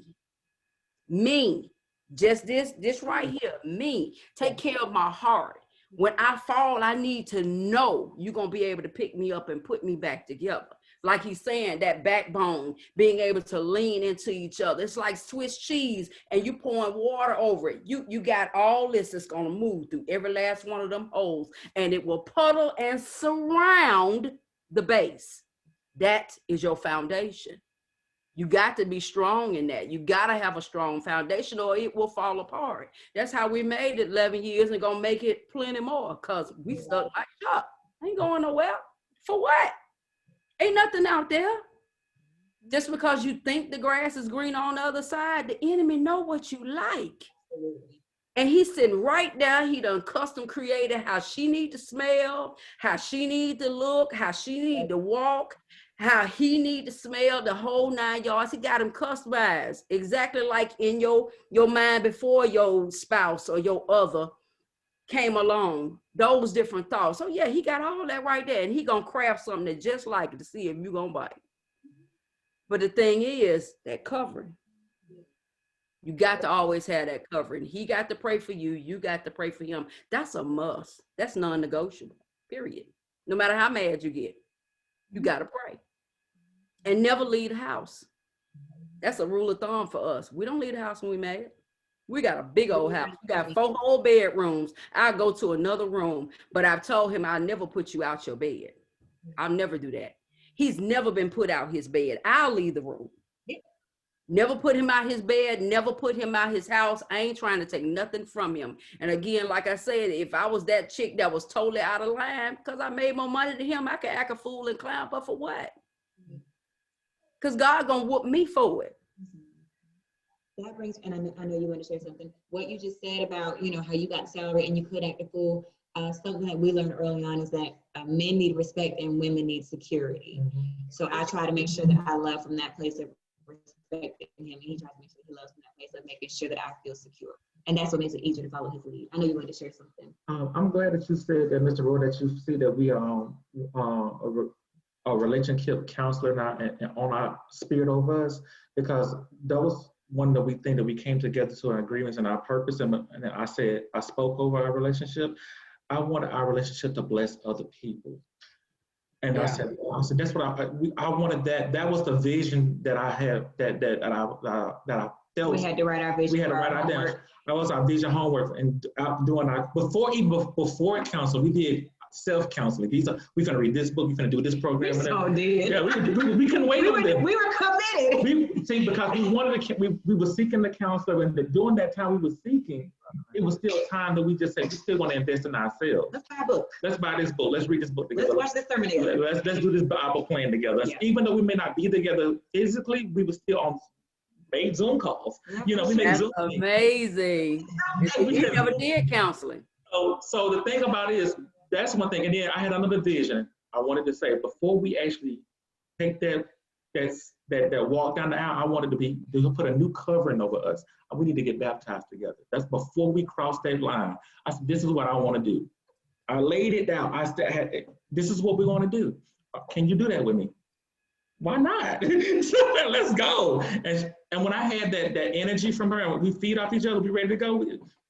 We're unstoppable. And that's what it made it a whole lot easier that somebody that had the ability to commune with God and say, hey, this is what he want to do. Are you with it? And she didn't. And he said, cool, go Ben. We was on it. But if God wasn't to talk to her, and she talked to him on her own. And she said, hey, we good to go. Let's do it. And she'll make it work. What you need me to do? Who I need to call? She's like, I got a number right here. I support his vision. And that's a lot of things that I have learned to be able to listen to her counsel too as well. And that was something I had to understand. It's okay to get wisdom and that scripture too as well, because fools will run from it. Fools reject wisdom and correction. And I had to learn that during the process. So what you're saying is your wife, you know, she pours into you. Yo, pull on. Go ahead, pull on. Thank you. Okay, we know we gotta go. We gotta keep people. Do you want to say anything before we do the question and answer? Listen, this is good, you guys. This is good, and we have the comments. Like I'm responding. If y'all see me looking down, I'm responding. I'm putting nuggets in the chat. I'm like, oh. So this is good. We do have we have one question that I want to share from one of our viewers, and then we'll see if we have any more. So yes, if you guys are on, if y'all have questions, now's the time to drop. But this question right here, how do you handle weak roots in a marriage, meaning the growth is weakening? Peoples, you want to say? I can hear it, but Peoples. Some things are, as the Messiah places, some things are done through fasting and prayer. Um, because a lot of things besides God's power, there's nothing you can do with it. It's like a child that has never that's grown up all their lives and never entered the house of the Lord. That's a weak root. So in order for that root to grow, it has to be cultivated and intertwined with the master. And that's the only way that will grow. Apart from God and prayer to God and fasting, that's the only way, as far as I see it. And try to love them as much as you can through or past, their until they can come to a point where they can stand on their feet. But fasting, prayer, and a whole lot of love. Yeah, a lot of understanding. Mm-hmm. And you got to be willing to listen. You got to be willing to shut down and be quiet. And not only with husbands wearing hats, we wear a lot of hats too. You got to really, really be willing to listen, but listen objectively. Ask God to open your spiritual ears, open your spiritual eyes, and allow you to have that spirit of discernment that really hears your partner. You don't just hear them, you hear them with your heart so that it's solid. And you know it comes from a good place, because we can say things out our mouth that sound sarcastic. You can text back and forth and it feels sarcastic. But when you looking at a person and you dealing with them straight on, you can hear their heart. That's something we often say, I want you to hear my heart. He said that to me so much, I picked that up. So when I'm about to even go in on somebody, please hear my heart when I say this. And I say what I need to say, but a lot of folk know me, hashtag no sugar, no shade. I'm going to lay it right on down and I'm going to be truthful about it, because sometimes if you can come out your mouth and when you break somebody's spirit, that's just like shooting a gun. You can't put that bullet back. As my husband said, you can't unhear that. So that means you got to deal with it, but you got to deal with it effectively so that it doesn't take root and it doesn't cause things to begin to fall apart, because this is something that's never been talked about. Y'all might have just gleaned over it, but you feel like you're not heard. So then it's not resolved. So then the next argument, it comes up.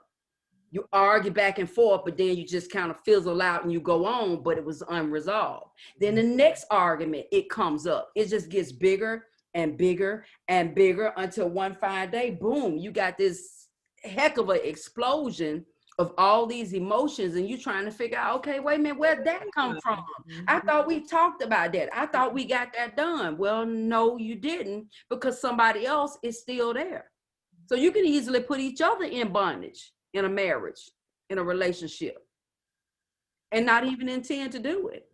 But it happens. But when you recognize it and you recognize that you are in bondage because of your mate, you got to talk about it. You can't just glean past it, because it's not going to go anywhere. And that's what'll cause you to step outside of the circle. That's what'll cause you to start talking to that man or start talking to that woman. It's an innocent conversation. Next thing you know, bam, it can mess around and be a whole nother line of foolishness. And nowadays, baby, they'll Google you and come to your door.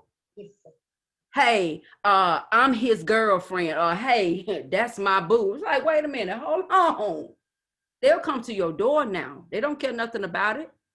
The side piece thing, I saw a meme the other day. It said they're no longer side pieces. They are relationship assistants. Yeah, get with that right there. That they've given themselves some upgrades. And see, I can even speak to that because I dealt with a man that was married before. I'm not perfect. So I know about both sides of it. And I had to really break some stuff when it came to him. That's another soul tie I had to really break, because I didn't want to have none of the other stuff from before. When I stepped into this, I wanted it to be pure as it possibly could. So it means I had to bare my soul, and I could not sugarcoat it. I had to lay it out for it to be plain.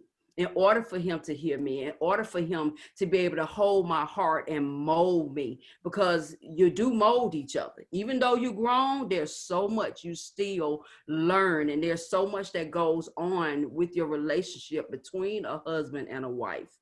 It's a beautiful thing. I understand why God has so many things set for the covenant of marriage that we're not supposed to experience outside of marriage, because he has a certain way that he has things set up that he wants to do it in. And if it operates and does the way he set it up for it to be, then it'll allow you to be like Brother Granville. Boom, bam, there it is, here it is, we done. I got me a wife. Wait a minute, and that was how long ago? And you say y'all dated how long? And wait, oh, okay, so you know what true love is for real. You be like, okay, but my God did this. Can I get with the repeat the question first? Because I'm thinking I'm going to go somewhere with this. I want to She said, what do you do if you build your marriage on weak roots and there's no growth? built the marriage. Weak roots. That goes with not fixing not having a clear articulate expectations, not having a foundation for your marriage, not having a goal for your marriage. What is your objective for your goal? For example, she's an accountant. Okay, cool. She has objectives to do when she goes to work. I work for the government. I have objectives to do for the government. But what's our relationship objective? What do we want to do as a couple? We. How can two walk together except they agree? So if you don't have any clear articulated expectations in your relationship, you're just doing life together. You're just cohabitating. So what's the point? So therefore, you got to start creating, okay, I want to do this in our relationship. I want to grow more in the word. For example, I want to learn the languages of the Lord. I want to learn this. I want to learn that. I want to learn your love language. I receive love this way. How do you receive love? Right. So, or talk about those things where I'm used to doing this, but I see what I used to do offends you. So how can I do it better? Or how can I learn not to do this or not to do that? Okay, cool. You squeeze the toothpaste from the middle. I like it from the bottom. So we got to figure out what's different. Toothpaste, and this yours and this mine. Praise Jesus. No brush. But all jokes aside, you got to be able to communicate on a place of that you're not attacking one. Absolutely. So once you get to that point, is that, hey, I want understanding. I want to know why this offends you, or why does my tone, because you can be right in whatever you say, but your tone can make you wrong as daylight. Yes, so you got to understand that you got to ask yourself the W's. Who is talking? Not my friend, my spouse is talking. My helpmate, my soulmate. Who are you talking to? The God in her. What is being said? Don't be giving that look. I love y'all. So is it a deal breaker for her? Okay, is it a deal breaker? So we've established a number system. Is it a 10? Yeah. Is this a 10 for you? Is it a 5 for you? Like, where does this fall? And if it's anything over a 5, yeah. If it's over 5, we'll talk some more. If it's less than 5, okay, what's next? Yeah. Basically, is it going to matter 5 minutes, 5 years from now, whatever? Right. Is it something that needs to focus all our attention on right now? Is it do or die? Mm-hmm. So and then we go from there. So you got to have a plan. If you don't have that plan, that structure, that foundation of communication, that's something you may have to work on and find out where did it fall off at. And you said something you have to work on it. Our bishop said years ago that if you're looking for marriage in the dictionary, it's not under the M's, it's under the W for work. You know, it's gonna take selflessness and humility and work every single day. So to whoever answered that question, just making sure that you both are willing to do the work, and it's gonna be hard and it's gonna be grimy and it's gonna take a lot of self-reflection and a lot of selflessness. But if your marriage is worth it, then work it. One more thing in there. Think of it this way. I'm gonna tell a brief story. We as individuals, we'll do our research on school-wise. When we go to school, we'll do our research on the school. We'll make sure it's accredited. We'll make sure that there's how much it's going to take the cost to go to this school. We'll go, spend a minimum of 4 years up to 10 years for that degree. And at the end, we'll go research a job, make sure they got benefits and everything. But when you go to that relationship, why you don't go with that same energy? KTSE, why don't you keep that same energy? Keep that same energy. Invest, research that person.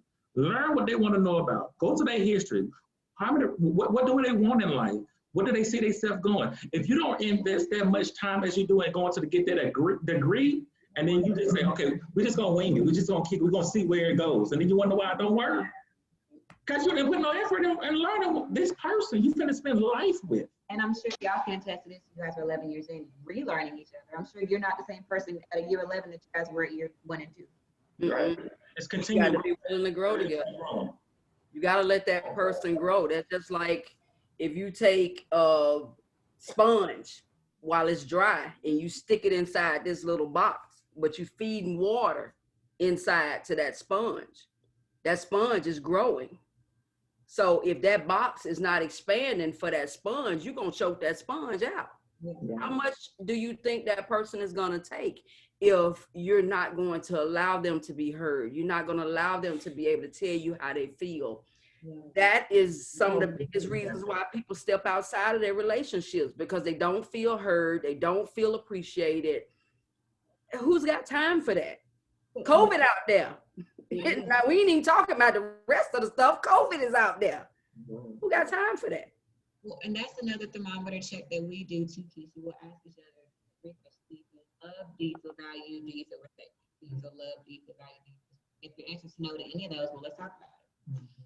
Yeah, you have to. You have to establish what it is that you decide to do, what works for you and what doesn't work, because everything's different for every couple. Every person is different. And once you establish that and you decide that this is what we're going to do, these are the rules we're going to abide by, then you have to let that go forward. If you decide to change the rules, you need to discuss that with each other. Not just do something fly by night, then it's the assumption. Because assumption tears up a lot of things. Well, I thought you knew. No, you didn't tell me. We didn't talk about that. Yeah, exactly. Your expectation. People want us to be mind readers on both ends, not just men and women. We want to figure things out. We can't figure these out if we don't communicate. We can't meet a need that you don't tell us about. Which is why he's That's good. That's good. Going back to that communication, like it, if you're not talking and if you're not, communicating with one another to let each other know how you feel, what's going on, there's no growth. There's no, that you're going to forever be stagnant in that moment. And so it goes back to really just coming back to the table, really just getting it out there, being open, honest, and vulnerable with each other. And just having that dialogue. We need to get back to that dialogue time. What Keisha said, that old school love, when you sit on the phone with them all 2, 3, 4 hours a day talking. We need to go back to the basics on some things. And I mean, when you was on me, go back. I know when you on the phone, you hang up. No, you hang up. No, you do it first. Oh my God! Falling asleep. You be snoring.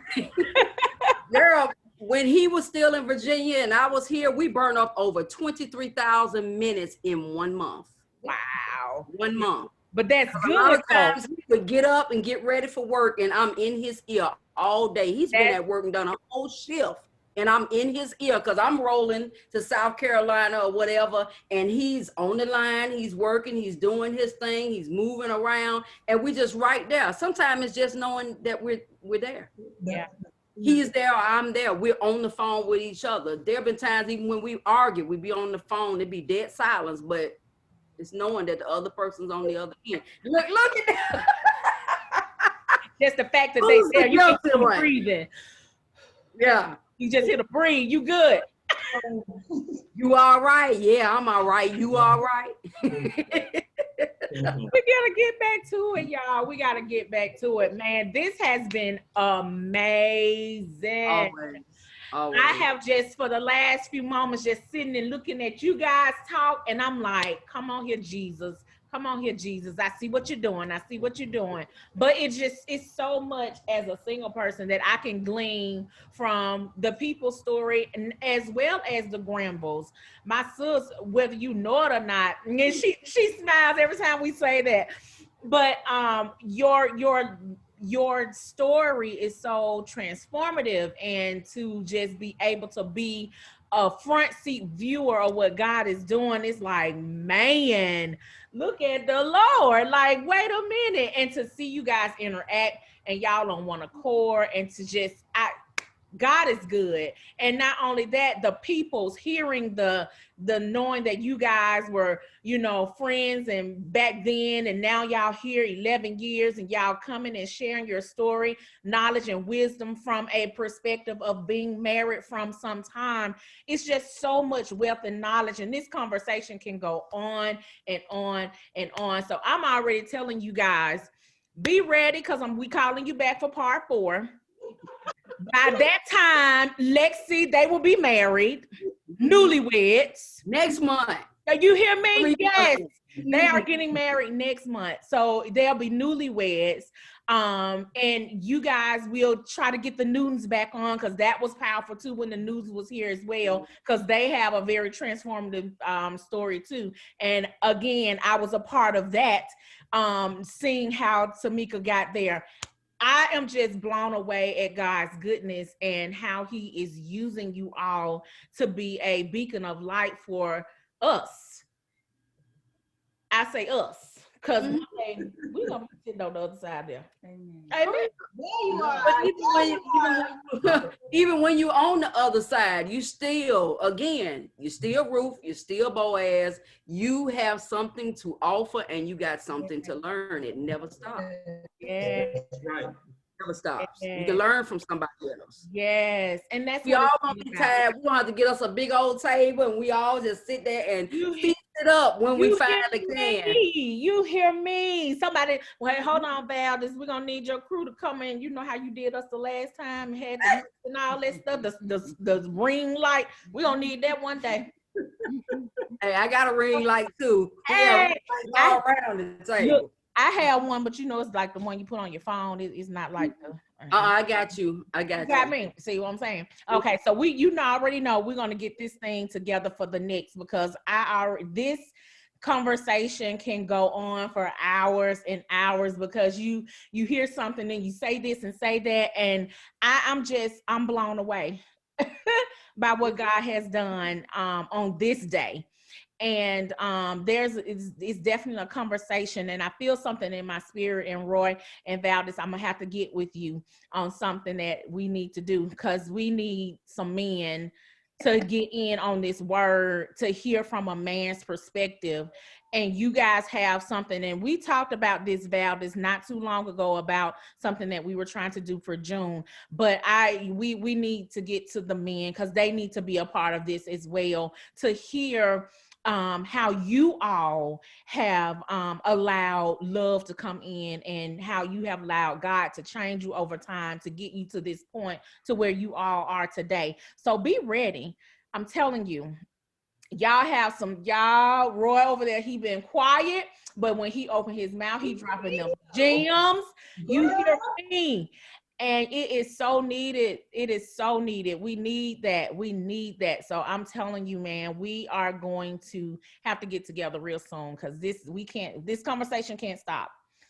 It can't stop. That's a conference. You hear? Yeah. Hello Rose Conference coming to you live and indirect. Oh, we already got our producer. We got our producer. Come on here. We got our producer. We got somebody to lead us in song. We got our folks that can get Tisha over there with the 5 prayer to start things. Honey, we already got it started. That's a conference. You in charge of merchandise. You gonna do the shirts. You gonna have the shirts out. Single stage and waiting on God. Now we got to get a little phrase for married. We got to do something. We get that together real soon. We're gonna have to. I mean, that is honestly a conference, easily a conference, because it's so much that everybody needs, and we need this kind of ongoing conversation. This is something that really needs to be almost like Bible study. every single week. It needs to be check-in. People need to be talking because we're constantly changing and people's needs change every day. And people are leaving here.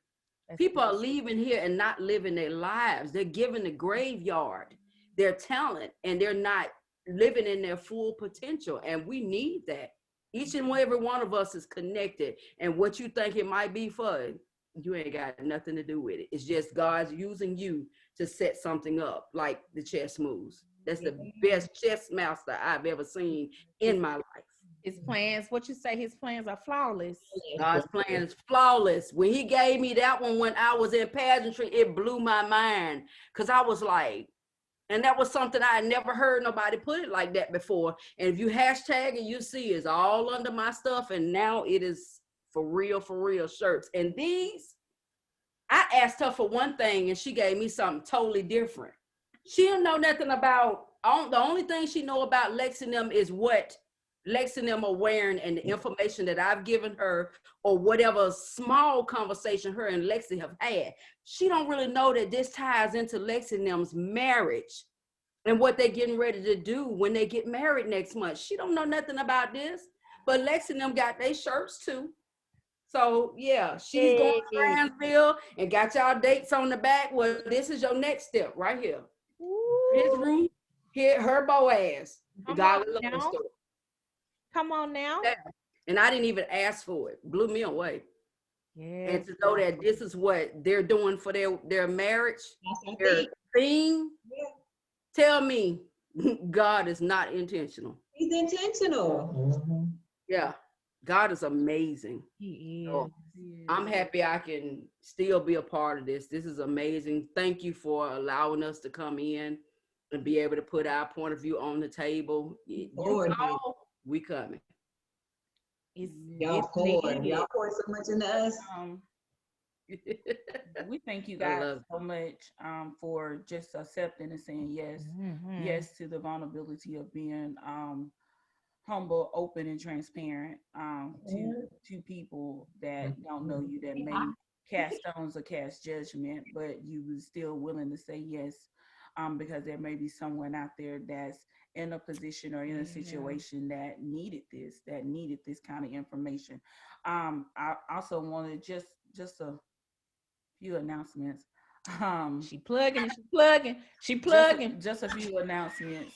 Also, too, we had our Bible study that just took place on February the 3rd, which our sister Lexi did share an awesome word. So if you missed that, you can go back. Make sure that you are clicking like on this page. Make sure also too, when you see in the page description, you find our website. Make sure you get connected to the emails. There are empowerment emails that's going out with words of encouragement. You can catch the replays of our Bible studies. You can even catch the replays of our previous lives on our relationships, because we have labeled every last one. Every live that we have put out, you can go back and research. And also too, I noticed if you're on Facebook, you can save them. So if you can't watch them now, you can save them and then you can watch them and have them for you to have. Also too, we had our first Bible study, which was taught by myself. We going through this whole year in 2021, we are taking a more in-dive and different perspective look in the book of Ruth. And we are really going to dig into those chapters, into those stories as well. Also too, we have Bible study on the fourth Monday, 22nd, the fourth Mondays of every month. So the next Bible study will be on the 22nd. The next prayer call will be the 17th.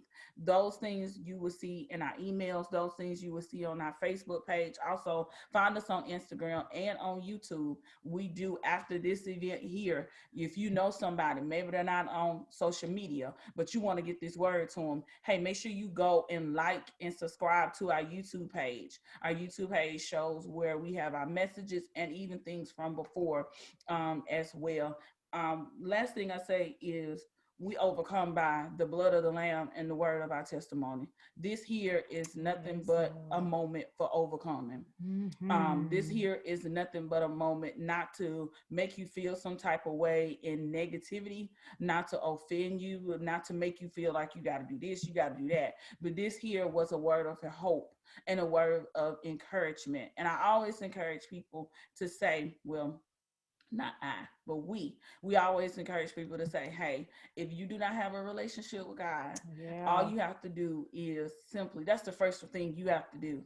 And maybe you had a relationship with God, and maybe you've fallen back a little bit. The Bible said he's married to the backslider. Yes, Lord. He's a father who would never throw your guilt and throw your shame or throw and say, you did this and you did that and you got to do this and you got to be ashamed and you got to walk in guilt. For he said, now there's now no condemnation. So all you have to do is just make a simple, earnest request and plea from your heart and just say, God, I accept you into my life. I accept that you are Lord and you are Savior. I accept that you have died on the cross for me. I accept that you have died and you have rose again for me and my sins and my iniquities. And I accept that I'm a sinner. I accept that I have backslid. And God, I choose you on this day, on February the 6th, 2021. I choose you as my Lord and I choose you as my Savior. And I believe with the confession of my heart and I believe by faith that I am saved. And you know what? You are saved. I just want to say we love you. We appreciate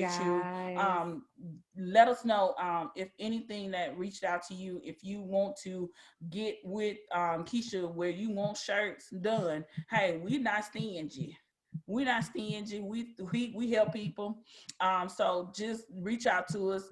We can get that information. I'm pretty sure Keisha, she shared that with you. So we have to plug. So hey, again, we love you guys. We appreciate you guys. I can ramble, but I'm rambling now. But hey, we love you all. We thank you all for these beautiful couples. We thank God for the Peoples. We thank God for the Granvilles. We are excited. We speak blessings over your relationships. We speak blessings over your household. We speak that your hands will produce wealth. We speak that your hands will produce in and out of the marketplace. We speak that your relationships is even going higher and higher, that through your transparency that God will bless you earnestly, that God will open up doors and give you opportunities and windows. And we speak now that what God has put together, what he has put together, what he has put together, no demon in hell, no person, no man, no woman, no side, no up, no down, no nobody can put it asunder. So we speak now healthy foundations. We speak that your marriages are good ground, your households and your families are good ground. We speak that you are creating kingdom and generational relationships.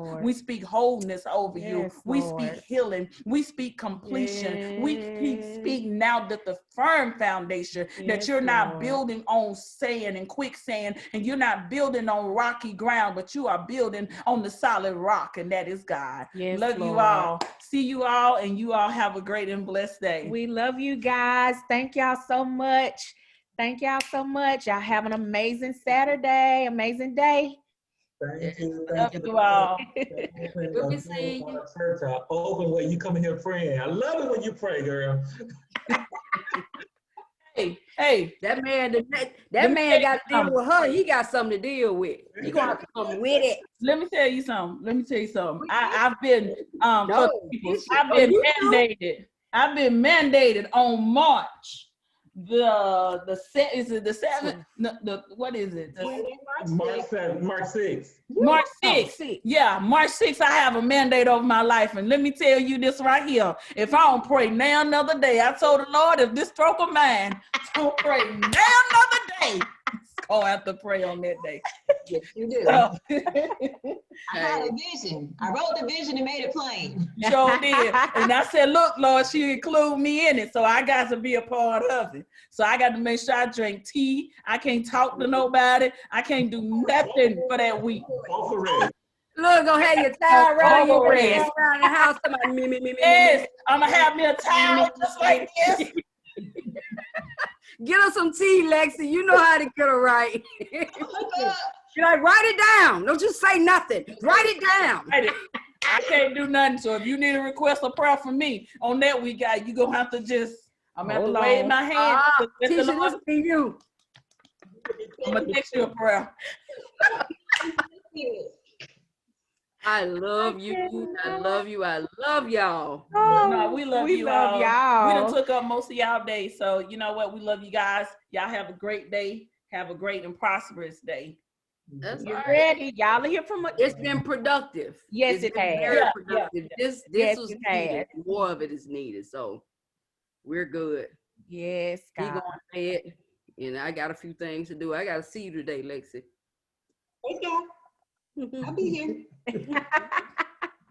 All right, you guys. I love you guys. We love you. Y'all have an amazing day. Thank y'all so All right. much. Thank you. Bye. Bye.